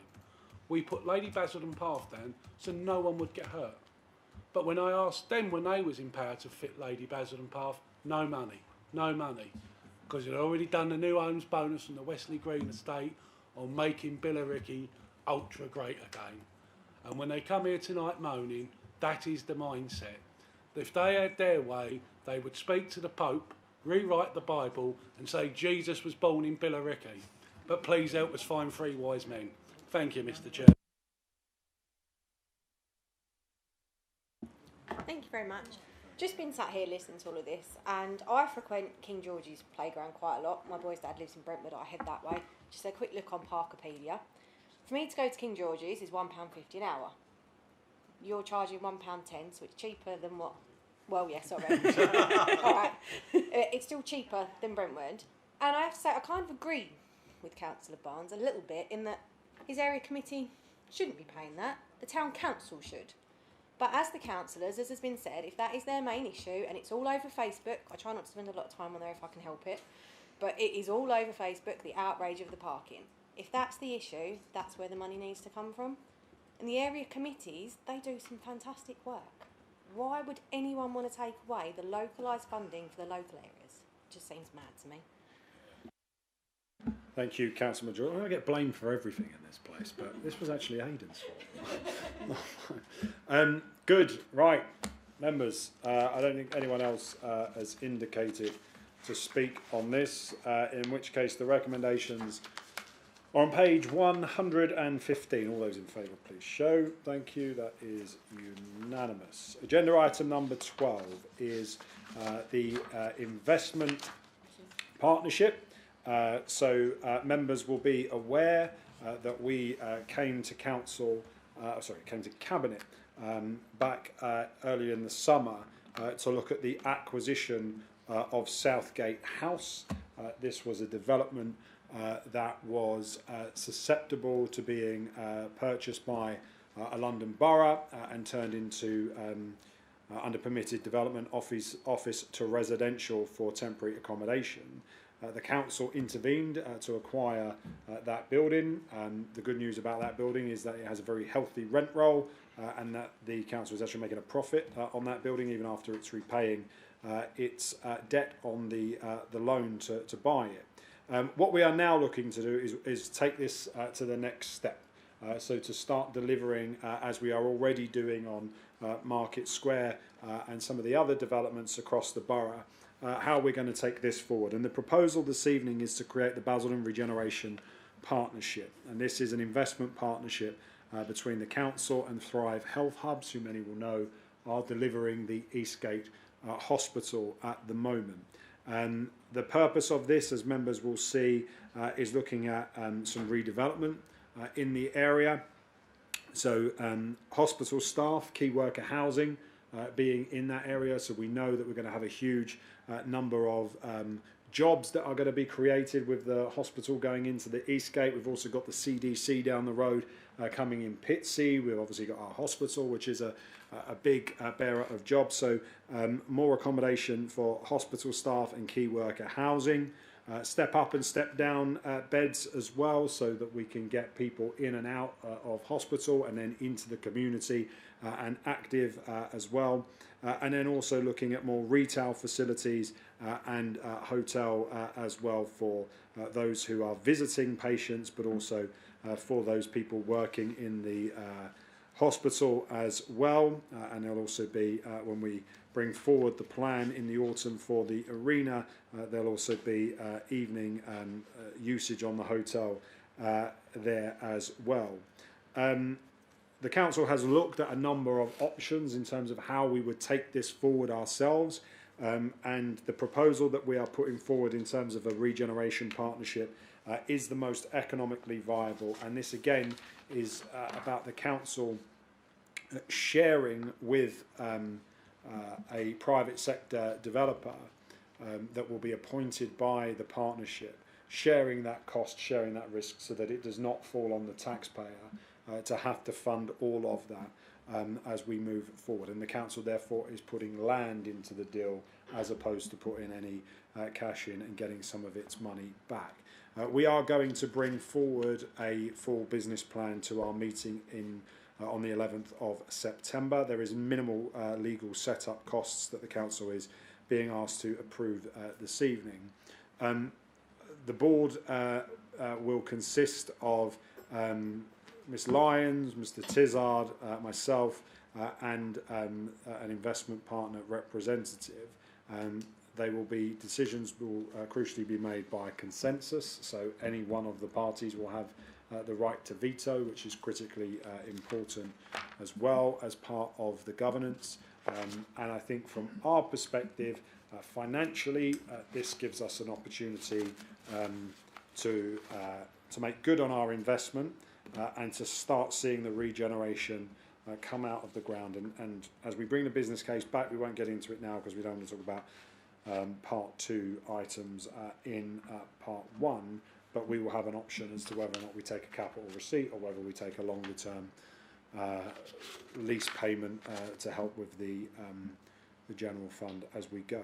So the proposal tonight is for the council to move forward on the creation of the investment partnership. This is a model, by the way, that I think if we can get it off the ground and prove it, it's worked in a number of other local authorities. Some of you may be familiar or be following some of the work that is going on in Harlow at the moment. Harlow Council have been engaging in exactly the same type of arrangement as we see here. Cambridge City Council have also done something very, very similar as well. So if we can replicate, if we can do it here, we can potentially replicate it in other parts of the borough as well, and that will enable us to move at pace in a way that we simply would not be able to do if we were left sat here as a council having to try to go to the bank and keep borrowing money and all the rest of it. So this is open to questions for initially opposition group members. Does any opposition group member wish to ask questions? Councillor Barnes. Just one question on this. In terms of member oversight, I know there's going to be obviously members on the board, but what's the strategy to ensure that there's member oversight throughout the duration of the partnership? Thank you, Councillor Barnes. So we created at the AGM the Economic Development and Regeneration Scrutiny Committee. I would expect to see this, it's not for me to tell a scrutiny chair what to put on their agenda, but I would expect to see this regularly on the agenda at the scrutiny committee if the members of that committee are so minded, and that will be the way that it is reviewed. Cabinet will, as I say, come back on the 11th of September with the full business plan. I haven't seen that report, but I imagine we'll say in it that it has to come back every year to have a look at it as well. So Cabinet will also have an annual review like we do with SEMPRA and some of the other arm's length bodies and organisations that we run as well. Any other opposition member? No? Okay, everyone's happy with the regens, great. Any member of the committee want to say anything? Councillor Power? I just want to say it's obviously we're requiring these assets across our council to obviously make sure we're putting the ownership and the development back into the hands of our residents. And obviously everyone would love to see great big retail units being delivered, but that's not what high streets are about anymore. And we need to ensure that we're delivering something that actually diversifies and improves our high street and the well-being of the residents that are going to be living in our high streets as well. So obviously alongside the great health centre that's open in Debenhams, this would extend that offer, ensure that we've got more opportunities for people to come and have operations or appointments that they have the doctors come and stay and give them somewhere to actually stay and visit as well, for visitors coming to visit patients in hospitals. Alongside this as well, it's maintaining that retail offer we already have, as well as upgrading the building a bit as well, alongside all the other great work, the high spec flats that we're going to be seeing. We're obviously making sure that we improve the face of our high street as well, and it's looking a little bit dire at the moment, so obviously all of this is going to make sure we bring ourselves back into the 21st century. So no, really good to see. Thank you. Thank you, Leader. First of all, I just want to thank you as a St Martin's Ward Councillor for having the foresight to be able to move quickly in being able to bring these developments forward before us, to be able to make sure that we can act on them and make sure that we're able to bring forward schemes that be able to benefit our residents, protect Basildon residents and make sure they are front and centre of regeneration that they so badly need, want and deserve for our town centre. I think it's incredible what can be accomplished when we work in partnership with the private sector, when we're able to put forward our shared aims and shared vision for what our town centre becomes. I spend a significant amount of time speaking to residents that ask me around the challenges of getting hospital appointments. We're able to bring forward this scheme that is able to address the amount of traffic that is going towards Basildon Hospital by being able to put facilities back into the community. But what we're also doing is putting facilities back into the community that benefit our residents, but also combining that with residential schemes, with resale schemes that everyone across the borough gets to benefit from, with increased jobs, increased opportunities for our residents. So thank you for bringing this forward. Looking forward to seeing the business plan and having the opportunity to get more involved in this, and ultimately the borough will benefit as a whole because of the actions taken. Thank you, Councillor Ferguson. I will just say, the Centre for Cities really annoyed me recently when they decided to release a report talking about how empty shop units in town centres and how Basildon was one of the worst for empty shop units and all the rest of it. Totally misses the point of how you deliver regeneration. You must get vacant possession of a building before you can knock it down. That to me is so illogical that a set of policy wonks could sit there and not understand that signing somebody up to a 10-15 year lease on a unit in a building that needs to come down in order to be regenerated and rebuilt. It seems, it is a deliberate strategy that you start to wind it down. We saw it with the Market Pavement when we had the Lloyds in there and we had Greggs who wouldn't bloody leave, but eventually got out. And now you've seen how quickly that building's come down, and the piling will start in the autumn for the Market Square development to come forward. So, yeah, it's interesting, and I don't know, genuinely looking at this and looking at the wider picture about what we're delivering in Basildon as we're bringing forward some more of our plans around some of the other sites that we'll bring to Cabinet in the autumn as well. I don't understand why anybody from whatever political persuasion would be against any of this, I have to say, because this is that once-in-a-generation opportunity to regenerate Basildon, and we should all, whatever colour rosette we wear, go with it. The item is up for a vote, so all of the recommendations are on page 123. All those in favour, please show. Thank you. That is unanimous. Is everyone all right? You want to carry on? Yeah. Right. Agenda item 13. We've all been waiting for this. The new local plan, Regulation 18 statement consultation. Councillor Brown, you have 30 seconds. I'll need a little bit longer than that, but I will not go on and on. You know how much I love a local plan. Look, what this document does is it shows you the ways in which leading up to our local plan. We're not going to revisit the why it's important and all the ways I feel about the local plan, because I will need a lot more than 30 seconds. But what this looks at is the way in which we engage with our residents so that they can have a voice through that local plan process. So your first part of the document, I really want to thank Conor Trigger, who sort of put all of this together and worked with Commonplace in order to make these events happen. For those who aren't aware, we had over 29,000 different unique people go onto that site of Commonplace and take a look at what we were proposing for our local plan. From that, 9,700 different individuals decided to make comments, recommendations, complaints, whatever you want to call it, about the things that we were proposing in that local plan. We had over 400 clicks on our Facebook page, 4,000, it's reading my notes, over 4,000 clicks on our Facebook page, taking people to that site so therefore they could have their say. What's really important is the way in which we decided to engage with our residents. We didn't just do that, we had in-face events across all the 5 towns, where thanks to Miss Lyons and the battering that she took, stood there for several hours on each of those occasions and took residents' questions so that they could fully understand the complexity of that local plan. We had, for those who were not able to attend the in-face meetings or could not go on digitally, we had information in libraries, we had information in community centres, we had a drop-in stay at this building itself. So in total, we tried to ensure that those 11 live events accessed our residents, that a digital platform was available, Facebook, social media, all of these things to ensure that as many residents as possible had their voice.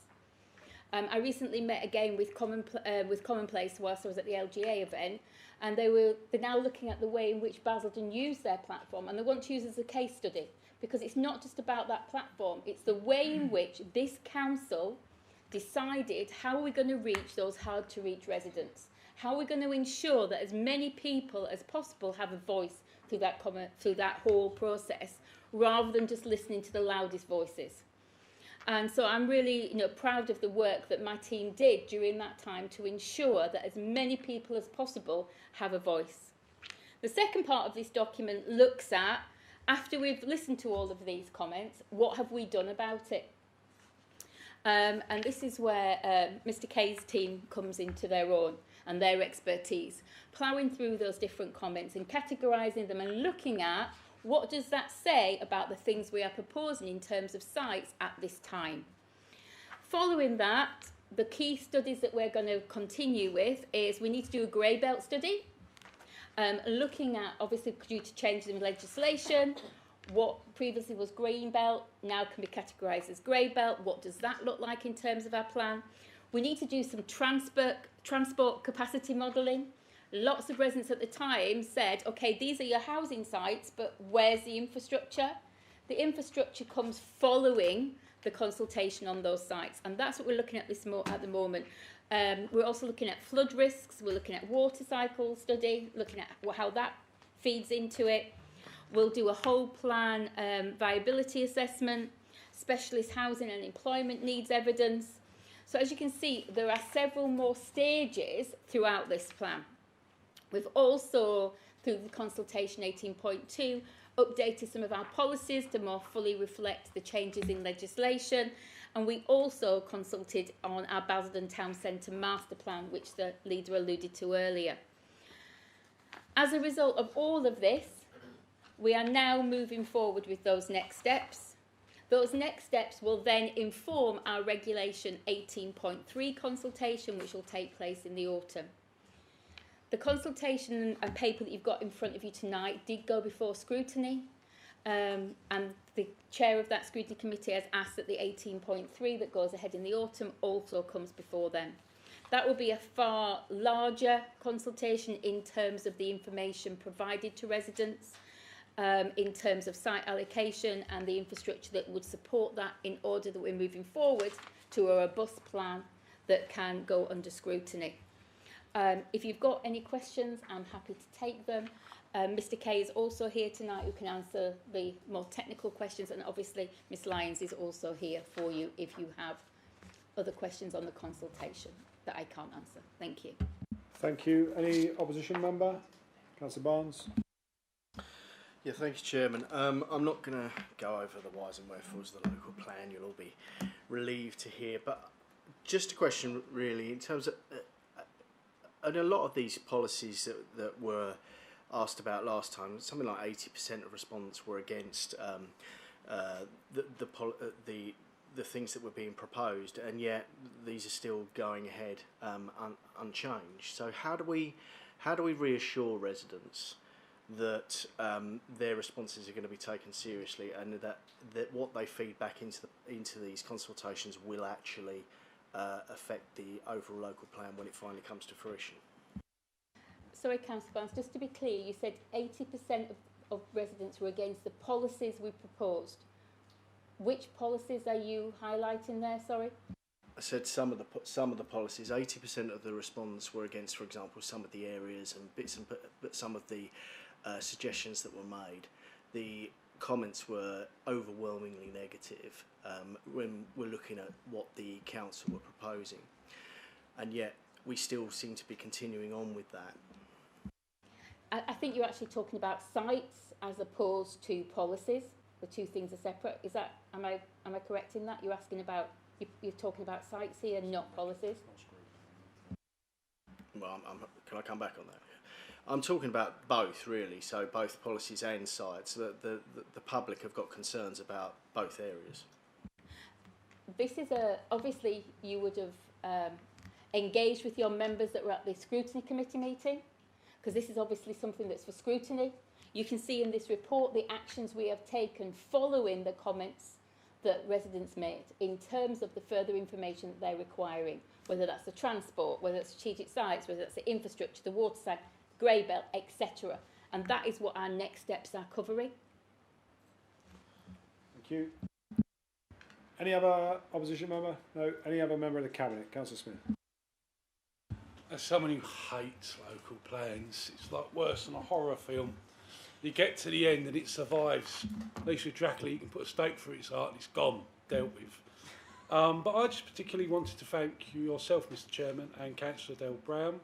Not seeking to have a go at any officer, but I was adamant that the meeting for my area committee would be held to the eastern part in Kingswood, and I said it had to be held as close to Langdon Hills as possible, because there's some contentious house building in Langdon, or concerns I should put it, and to your credit, it was just before Christmas I believe, the pair of you stepped in and made sure that my residents in the western part of my area committee could have their say and participate, than feel isolated and left out. And I'd like to thank you for that. Thank you. Thank you, Councillor Smith. Any other member of the Cabinet? No. Very good. In which case, the recommendations are on page 134. All those in favour, please show. Thank you. That is unanimous. I am going to adjourn for 10 minutes. We'll come back at 9 o'clock. Thank you.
Okay, members, thank you all very much. We are continuing with agenda item number 14, the summer prune. This one is Councillor McGarren. Thank you. Yeah, as most of you will know, the previous Conservative administration decided not to continue with the summer prune in order to deliver a saving. In fact, a full summer prune, it's true. You're arguing with the report, you're saying the council officers are lying. In fact, a full summer prune has not taken place since 2021. Perhaps unsurprisingly, and it may also explain why Councillor Barnes is getting a bit unusually feisty there, this has caused some disquiet from local residents.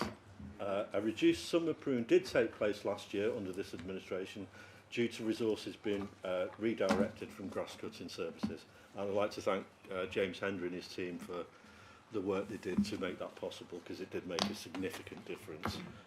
Whilst we would like to deliver a full summer prune this year, financially this is not actually possible. But fortunately the warm start to the summer has been a help in this regard, so it is possible to redeploy staff to carry out a reduced but targeted summer prune, which again will make a significant difference to our residents. Work is ongoing to bring the grounds maintenance back in-house, as you should know, and it is hoped then a full summer prune will be possible. I'll leave it at that, but I'm happy to answer any questions, and I'm sure James Hendry can deal with the more technical ones if there are more technical ones. Thank you, Councillor McGarren. I'll open this up to opposition leaders. Does anyone wish to ask? Councillor Brockman. Yeah, can I please ask Councillor McGovern if there's any truth in the rumour that residents have been coming to me and saying, what's this Eunice about all the pride teams and everybody being directed over to St Martin's to make it look really pristine before the election?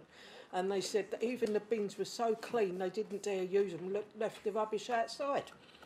So how true is that? Thank you. No, it's not true, Councillor Brockman. I don't know where these rumours originate from, although I can imagine where some of them do originate from. We are doing a lot of work which will be ongoing across the borough to improve the look and appearance of our estates, because a lot needs doing. So if people in St Martin's have already noticed a difference, I'm delighted about that. Shame it didn't affect how they voted, but there you go, such is life. But if they did notice a difference, that's great. And the rest of the borough, if you're not seeing it already, you will be seeing a difference as well, because it matters. We know there's been a massive diminishing in pride in where people live, but we don't want people to be ashamed of where they live. We want them to be proud of where they live, and it is very central to what this administration is trying to do. Thank you, Councillor McGarren. I think also it's worth pointing out that we have just had a round of area committees throughout the summer, where one of the items that I think was on every single area committee agenda was about the neighbourhood targeting of the pride teams and the plan. So it really should not have been a surprise to people. Pitsea was being done at exactly the same time that St Martin's and Freelands was being done as well. That the area committees had voted through to get on with delivering this neighbourhood plan for how pride teams are going to be taken forward. What I will say, having again just come off the back of walking around speaking to 3,100 people over the course of the last 6 weeks, is that the decision to cut the summer prune in 2021 has had a devastating effect on the state of the borough. And with the best will in the world to James's team, it's like putting lipstick on a pig at the moment, right? So the ability of that team to be able to get to grips with all that overgrowth, particularly trees, I have to say, not just the bushes and the pavements. The failure of the county council to properly weed and to do their weed spraying this year as well. I think it's the second year in a row where that has been either delayed or hasn't happened. That had it has a massive impact on how people think and feel about where they live.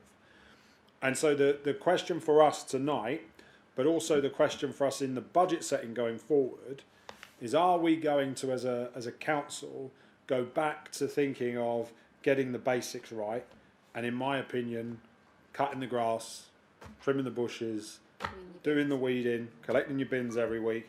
They are the basics that a council should be doing when we are asking people to pay the levels of council tax that they are currently being asked to pay in 2025. So again, I don't know anybody who could be against this. I know it makes nice political sport to say, oh, it's all being directly because of this, that and the rest of it.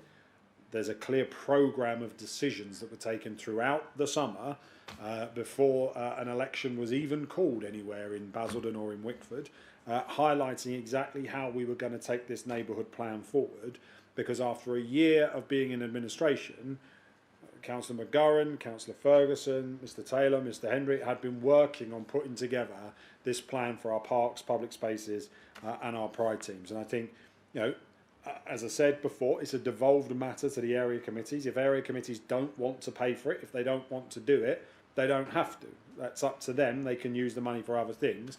I think everybody pretty much has said yes to it. So we are going to continue and hope that, you know, again, the Scrutiny Committee can look at this, the Environment and Waste Scrutiny Committee. Let's hope that this time next year we're sat here and everybody is saying what we heard the feedback from over the last few weeks is that the borough is looking better and it's looking tidier and it's looking safer. Let's hope that's what they're saying in every single part of the borough.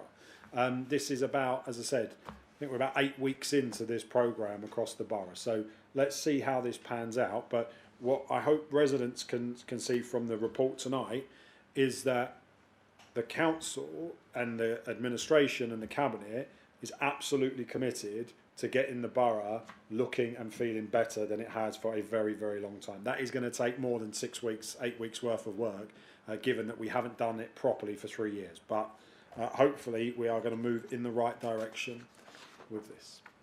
Does anyone else? Councillor Genet. Is that how you say your name? Am I saying Yes, indeed. Thank you very much. Just want to reiterate what Councillor Brockman said earlier on in regards to her residents' concerns in regards to resources being moved down to St Martin's. The Reform Party have put in a freedom of information request on a couple of different points. One of the ones I'd like to raise is in terms of percentage of the borough's resources, how much of that was funneled into the St Martin's area in the 6 weeks prior to the election, and are residents going to see the exact same application of resources moving forward, and if not, why? Okay, so I think I've already answered that question in terms of what I've said around what the area committees have funded and what the area committees have taken forward with the new neighbourhood plans. So in the Basildon area committee, which you will be in, that covers St Martin's and Friends, so the teams will be moving around those two areas, going backwards and forwards. The teams have been in Pitsea, they've been doing work around Chalverden, they've been doing work around the Tyfields area, so that's part of the neighbourhood plan. So as long as the area committees are minded to fund it, as long as they're minded to continue it, then that is where the investment and the resource will go.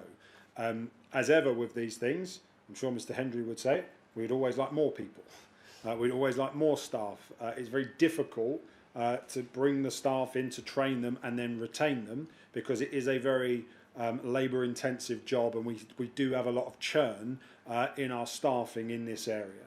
I think when the weather is like it has been over the last 6 weeks, it's probably a little easier to keep people rather than if it's torrential rain and -6 outside. But nonetheless, our intention as an administration in terms of what we have funded in the budget in February and what has come through the area committees is to keep this moving and keep this going.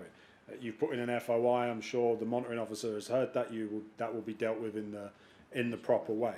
But from our perspective, grounds maintenance and making sure that what we are seeing on the streets through pride teams, through grass cutting, hedge cutting, tree cutting, that has got to improve on where it's been for the last 3 years, and we've made a start on that. Councillor Smith. Thank you, Mr Chairman. I really don't get these accusations about deliberately sort of shenanigan. I can understand if people go, oh, this is part of Basildon's looking tidy, and it has been for years. Well, there's a reason for that, because we've had a previous administration. I know that the Conservative leader here, as with the previous item spoken on about, his hands are clean of the sin, but his colleagues were very happy to make Billericay look like it was Chelsea Flower Show contestant and let Basildon rot on the vine. Councillor Larkin, I tell you, whenever I take my car to a garage, she'd go, why on earth you got a rusty pair of shears in your car? I'd say it was just far easier than emailing council inquiries. A resident call up, a load of brambles overhanging the pavement. It was far easier than sending an email. Just pull up. get the brambles, put it in the middle of the edges. It's because I'm not a thief and I wouldn't want to take away Essex or Basildon Council property away, and it can recycle away because we're honest people. But what residents are seeing now is a council treating all of the 6 area committees fairly. And I appreciate it's a bit of a culture shock when they walk around wards that have been neglected, forgotten, left to rot, seeing improvements. When I had my negotiations with James Hendry, I took out a leaf out of my favourite president's book, Deal or No Deal. And I said, we're very happy, a few days before the area committee, quite recently, to give you 38 grand, but there's a condition. I don't care if because people treat the Van Gill Drive estate like Cold War Berlin. Like, oh, we've gone past that point, that's that housing association, it's this county, it's this, it's that. Look, people pay their council tax, it's a public space, it should be clean and tidy. Essex County Council have refused to spray any of the weeds on the estate. Refused. I know my colleague Councillor McGurran and my fellow county councillor who covers that in my ward, Councillor McCallaghan, have been on the county, but they don't care. It's Basildon money, and again, if you think they look after, the Tories look after Billericay, go to their fiefdoms, Chelmsford, Epping, Malden.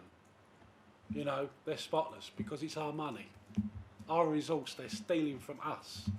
So what we are trying to do is put that matter right. And 2 weeks before that by-election was held, I emailed my local Pride Team coordinator, Terry Simmons. I said, the new school at Wesley Green, there's a 4 foot wide gap, and I worked it out with my car's odometer, over 1.1 miles of weeds chest height. And the little kiddies are walking past, it's not nice. Terry Simmons found out what it was. Essex County Council put the gate in the wrong place, the fencing in the wrong place. It was 4 foot 2 back.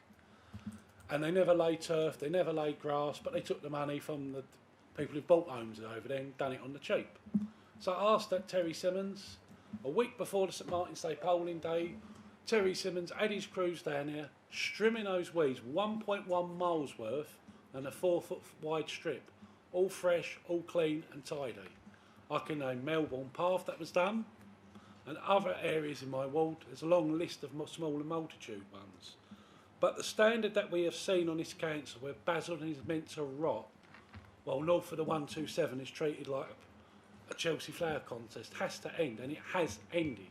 Everyone is being treated the same, because whether you pay your council tax, if you live in Billericay, Basildon or Wickford, the colour of the money all looks the same, and so should the services be.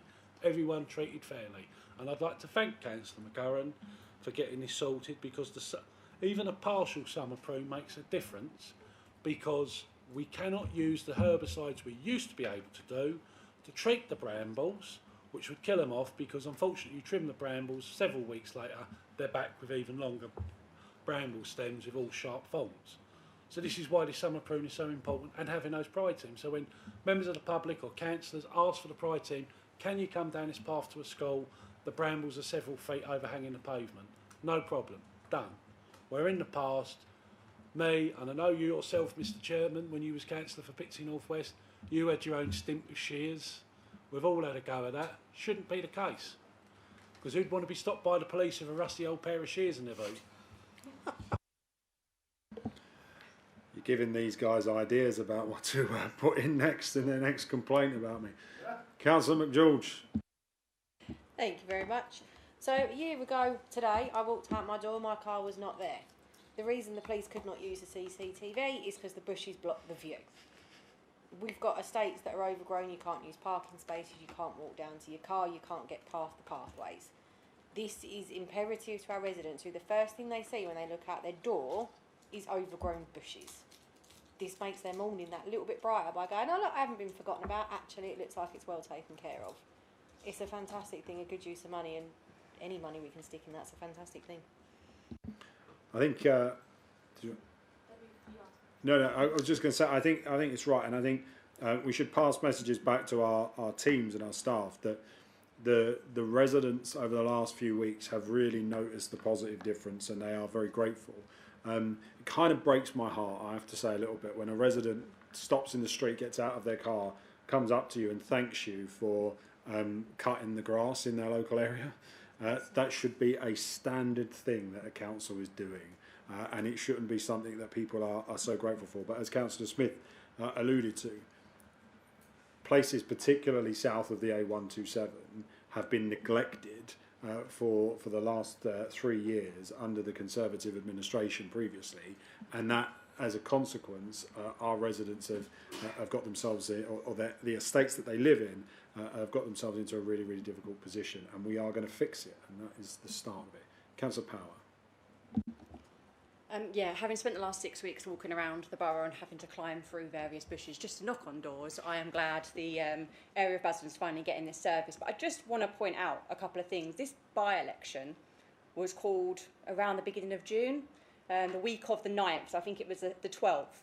The Basildon Area Committee was on the Tuesday of that week. So this decision to roll out this neighbourhood service had already been decided before the by-election was even called. All the other area committees have followed that throughout June and July. So just hope that helps clear up some rumours.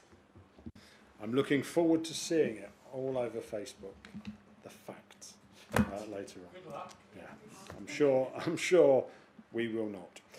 Right, page 716. The recommendations are in there. All those in favour, please show.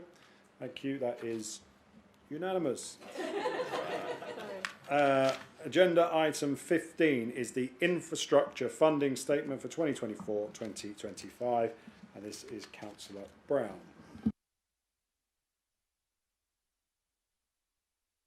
You know, we often hear, don't we, at full council or when we're engaging with our residents, how important infrastructure is to them within this borough. And I think it's really important that we understand where the funding for that infrastructure comes from. Whether it's a road, a new school, a new doctor's surgery, the money that comes forward for that type of infrastructure comes from our new homes, comes from our Section 106 monies. What this document looks at, sorry, I've broken my glasses again. This is about the third pair this week. What this document looks at is the way, I know, it's ridiculous, isn't it? But Spielberg in the corner there. Sorry. As I was saying, what the document outlines for you, and you can see this quite clearly in the document, the supplementary document at the end, the infrastructure funding statement, looks at in detail how much monies we have collected as a council in terms of infrastructure monies, whether that, now it's gone, sorry, whether that is infrastructure money in terms of our schools, our roads, our hospitals. And I think it's really important that our residents understand, and that we as cabinet members understand, that a lot of that funding in terms of the amount that comes forward from the contributions that are asked and the amount that comes forward from our development is directed by Essex County Council in terms of the formulas that they have, which generates the monies for our schools, our hospitals, our doctors, our roads, etc. And this document goes through the amount that has been collected in each instance and how that has been spent.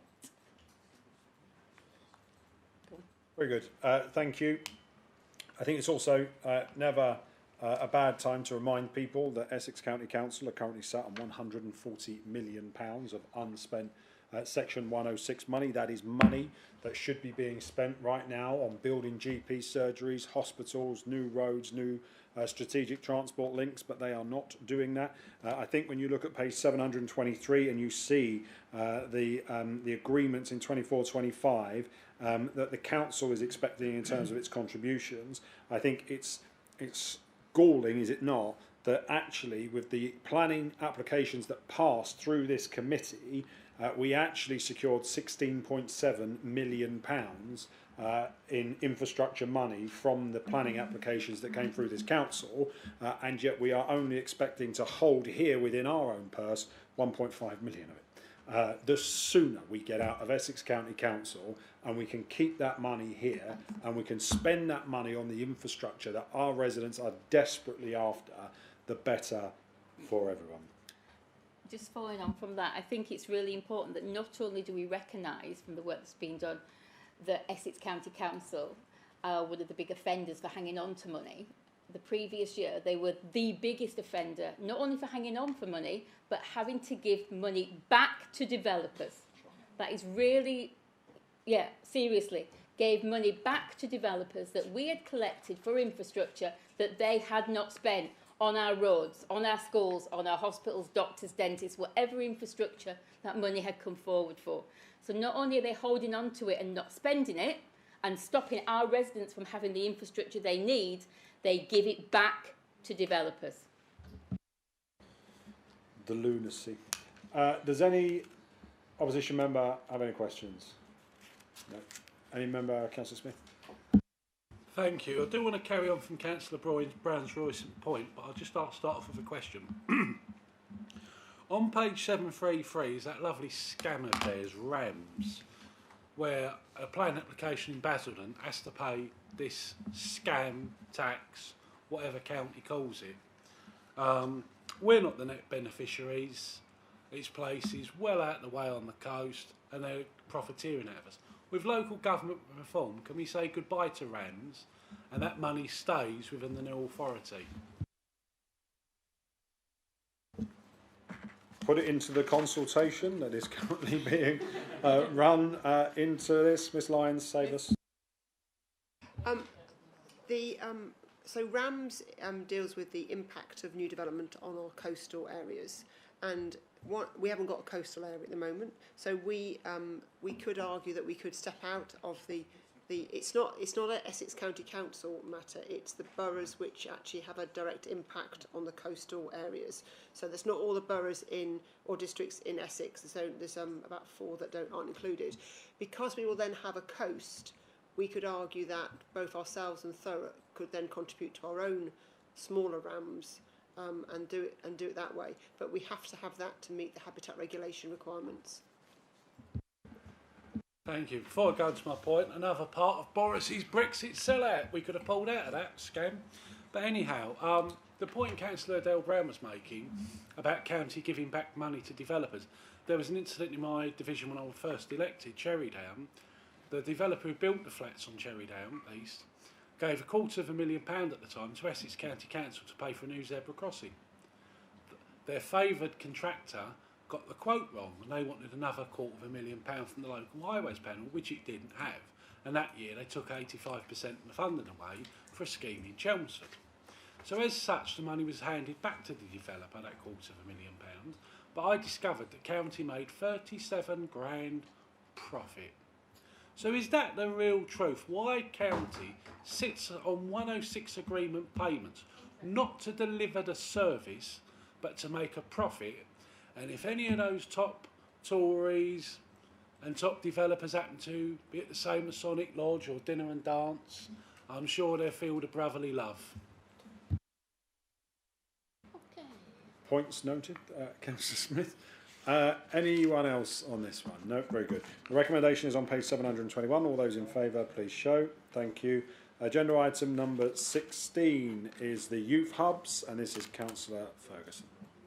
Thank you, Leader. I'm proud to introduce this report tonight and set out how we are addressing our vision to make sure that Basildon is the best place for young people to be able to grow up in and have the best possible opportunities for their future. And as I was preparing for tonight, I was reminding myself of the very first conversation I had with a resident when I first became a councillor in 2018, sitting in the place over at Pitsea in one of my surgeries with a resident telling me that one of the biggest frustrations they had is that there is not enough youth service provision for their children to be able to do, not enough positive activity for young people to be able to engage in. And I'm incredibly proud, as someone who has devoted their working career to being a youth worker, to be the cabinet member entrusted to be able to bring forward ideas and initiatives that enhance and prioritise giving young people opportunities across our borough. I want to set out tonight some of the things that we are doing to be able to address the challenges that young people are facing.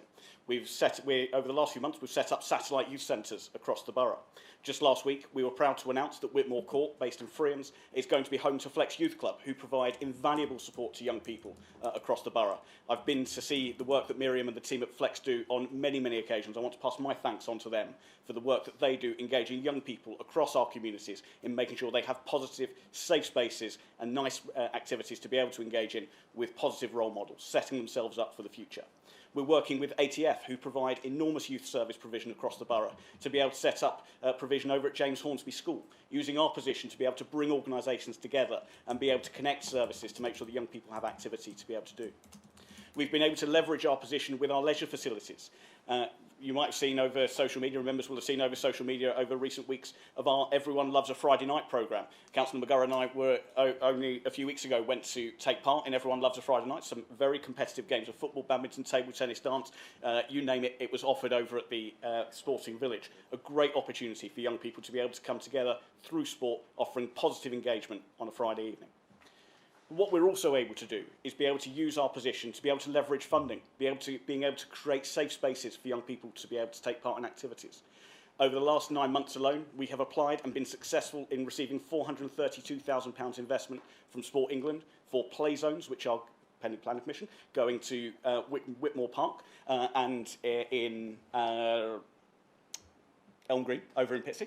Too many things going on, I can't quite remember and can't catch up all the time. We have applied and been successful with £72,000 worth of funding for tennis court improvements over at Billericay and in Mopsy's Park. As a St Martin's Ward Councillor, particularly proud of that one. We've been able to utilise area committees to invest in youth services and allowing ward members across the borough being able to invite guests to present activities that are engaging young people across the borough, being able to fund and support activities that are taking place. We've been able to promote activities that are taking place. In my introduction earlier on this evening, I spoke about the Roar and Score Festival that took place at the beginning of July. On the 9th of August, we'll be having and working in partnership with Basildon Rugby Club to organise a rugby taster session for girls across the borough, using the unique opportunity that the Women's Rugby World Cup presents to us this summer of being able to engage girls in rugby, many of whom for the first time. We'll also be, on Basildon Half Marathon Day, we will also be creating a junior mile for young people to be able to run in on the half marathon event that's taking place. Hopefully we'll see many, many more young people being able to take part as well. But as well as the activities, as well as the facilities that we're improving in, what we're also doing is providing ongoing engagement. Next Tuesday evening, in this very room, I'll be chairing a meeting with youth providers across the borough, being able to engage with them, being able to really get under the skin of the issues that young people are telling them and the services that they want to be able to see that we can direct. What that will then lead to is Basildon's first youth forum taking place later this year, being able to have Basildon's biggest conversation with young people, for them being able to share their ideas, be able to present to us on what they want to see activities happening and putting them at the heart of the decision making that we'll be doing. Leader, there is a lot of work still to do, but we're only just getting started, and I'm particularly proud of the work that we're doing with your support to make sure that Basildon is the best borough it can be for young people to be able to grow up in. Thank you, Councillor Ferguson. Comprehensive as ever. It is great, the stuff that we are doing. I don't think we should ever forget that but for 186 votes, this borough would have a youth zone right now, over on the car park behind the Cherrydown Vets. And as several residents said to me during this by-election, they will never forgive the Conservative Party for pulling the funding and withdrawing that youth zone, because that was criminal, you might say. But never mind. Any opposition member? Councillor Brockman? Yeah, I'd like to thank Jack for everything he does in this respect. It's absolutely wonderful to hear it all. What I do find a little bit concerning, and I'd just like to make a point, is all of this is so far away from Wickford, and the transport links from Wickford over to here for the kids is not that great. So is there any plans, or are there any plans to put some things over towards our places, you know, so our kids can get the opportunity to chase around instead of riding up and down the high street causing trouble and things like that, please? Thank you, Councillor Brockman. And what you've just reminded me of is that what I didn't mention in my speech was the significant investment over the last few months that we've made in Wickford Memorial Park, being able to give young people the best play equipment that they deserve to be able to have in their community. A decision made by this administration, being able to prioritise opportunities for young people.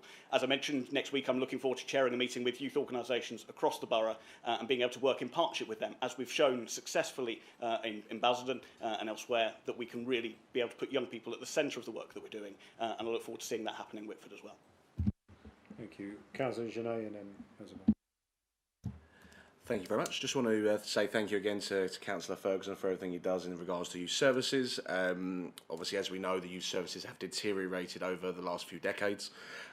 Just going back to when I was in school, 5 days a week, Monday to Friday, we would have the Markham's Chase Leisure Centre, and for somebody whose family was, including myself, was homeless at the age of 13, these were invaluable services which really helped developed me as a human being and kept me out of, kept me off the, some of you may disagree, but I definitely don't. It definitely kept me off the street and on the straight and narrow. So we love to hear about investment.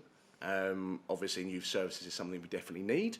But how many of these youth services are going to be free at the point of use, especially as we are in a cost of living crisis at the moment?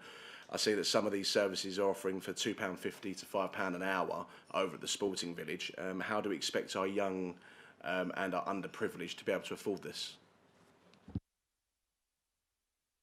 Thank you, Councillor Gillet, for your question there. And just want to reiterate the remarks from the leader, really, and at the start of this agenda item tonight, in reiterating the point that we could have had a 5-day-a-week youth zone that was built right in the heart of Basildon Town Centre, 7-day-a-week youth zone right in the heart of Basildon Town Centre for young people to be able to go into. And it's absolutely shameful that after a decade in government, the first decision that the Conservative administration made in 2021 was to be able to scrap that. What we're seeing tonight is actually action taking place to be able to address that. We've worked very, very hard in partnership with organisations that we're working with in order to be able to make sure that activity can be free or low cost as much as possible. There is lots of work that's gone undertaken, benchmarking activities within the borough here to be able to make sure that we are not pricing young people out of taking part in positive activity. We're also taking part in the HAF programmes, and we're grateful for the financial support from the government at being able to prioritise youth services over the school holiday periods in being able to provide free at the point of use activities for young people through the HAF programme that provides positive activity through sport, through healthy meals that people are able to access through that to make sure that activities, where possible, are free or low cost at the point of use for residents to be able to access. Mr Taylor, I don't know if you want to add any more. Thank you, Councillor. Yeah, so what I can say is that two of the announcements you made tonight in relation to the Flex Youth Club in Whitmore, as well as the ATF sessions over in James Humphreys School, will be free at the point of access. So we're really pleased with that. We've been able to secure some small funding to be able to support those groups to do so. Alongside this, we obviously have a very well established now level of free activities to take place across our parks, with our park plays, 6 of those across the borough every week. We have numerous sessions taking place with how we've supported partners to take over in spaces in parks with ATF and the like. So there is a significant level of free activity. As the school holidays start, we've just started to share all of the activities people can do for free for young people, and that will continue all the way through these summer holidays. So that's really, really important to us. And I would say today I've spent the day with the Department for Culture, Media and Sport talking to them about this work and around the importance of continuing this funding with Sport England as well. So I'm really fighting for Basildon out there to ensure we get as much of this funding coming forward as possible and understanding the difference it's making in our communities. Now we just have to hope that the Department for Culture, Media and Sport is still there after the reshuffle as well. Very good. Any member of the committee? Councillor Smith? Thank you, Mr Chairman. I will briefly say this is just another reason why we need BAS exit. This service is meant to be provided by Essex County Council. What they give us isn't good. When they had the youth strategy group meeting to come up with some really dotty ideas, very Billericay focused, sort of on the kind of kids that would watch Blue Peter, when the main objective is to directly reach out to those children that are vulnerable to these Fagans pushing that filth called drugs on our streets.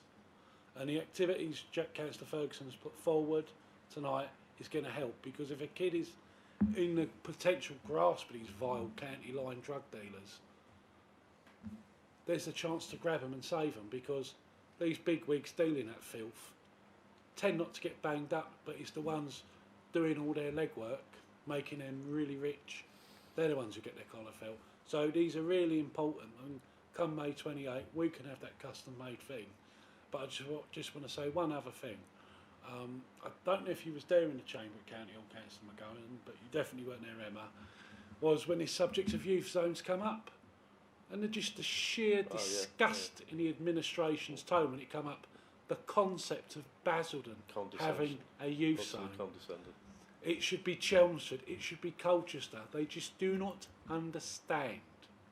How many violent crimes happen in Colchester and Chelmsford compared to Basildon? Would the leadership of Essex County Council walk around some of our estates after dusk? No. But they didn't think Basildon merited a youth zone. They whipped their colleagues on the Borough Council, so as soon as they took control in May 21, Basildon is not to have a youth zone. Full stop. And that is such a terrible, terrible shame. Thank you, Mr. Chairman. Thank you, Councillor Smith. I think you're absolutely right. I do think it's also worth remembering that there is not a county anywhere in England that has seen more severe cuts to youth services than Essex since 2010. Again, people asked me earlier on, do I think it's good that we're leaving Essex County Council? Yes, is the answer to that. There is a simple truth. If we were in control of all of our money, we would be putting more money into youth services right now. Lots of people every day are asking us about what we're doing to get people out of our town centres, Wickford Town Centre, Basildon Town Centre, what are we going to be offering them? We're making a real start here, and you know, it just is a crying shame that we don't have that youth zone. And because not just the fact that we withdrew the funding and we withdrew the money for it, it's also the fact that the Conservatives absolutely severed the relationship with the charity. We remember the former councillor, who was the mayor of the borough, sat in this chair trying to slag the charity off at every opportunity, and to the point where they were even considering taking action because the stuff that he was saying about them. And we tried, Councillor McGowan, Councillor Ferguson and I, when we got back, to see if we could resurrect it. But the damage, sadly, had been done at that point. So we've had to pivot, and I think this is a really good report that shows what we're doing. Links to the previous report, because as we have more 106 monies coming forward as part of more developments, there will be more funding available to be able to put into youth services and public spaces as well. Members, we are just asked to note the progress on this, which we have done. So thank you to Councillor Ferguson and to the officers for that. Agenda item 7 is a vote on moving into part 2. All those in favour, please show. Thank you. If I could ask for the webcasting to be turned off. Thank you.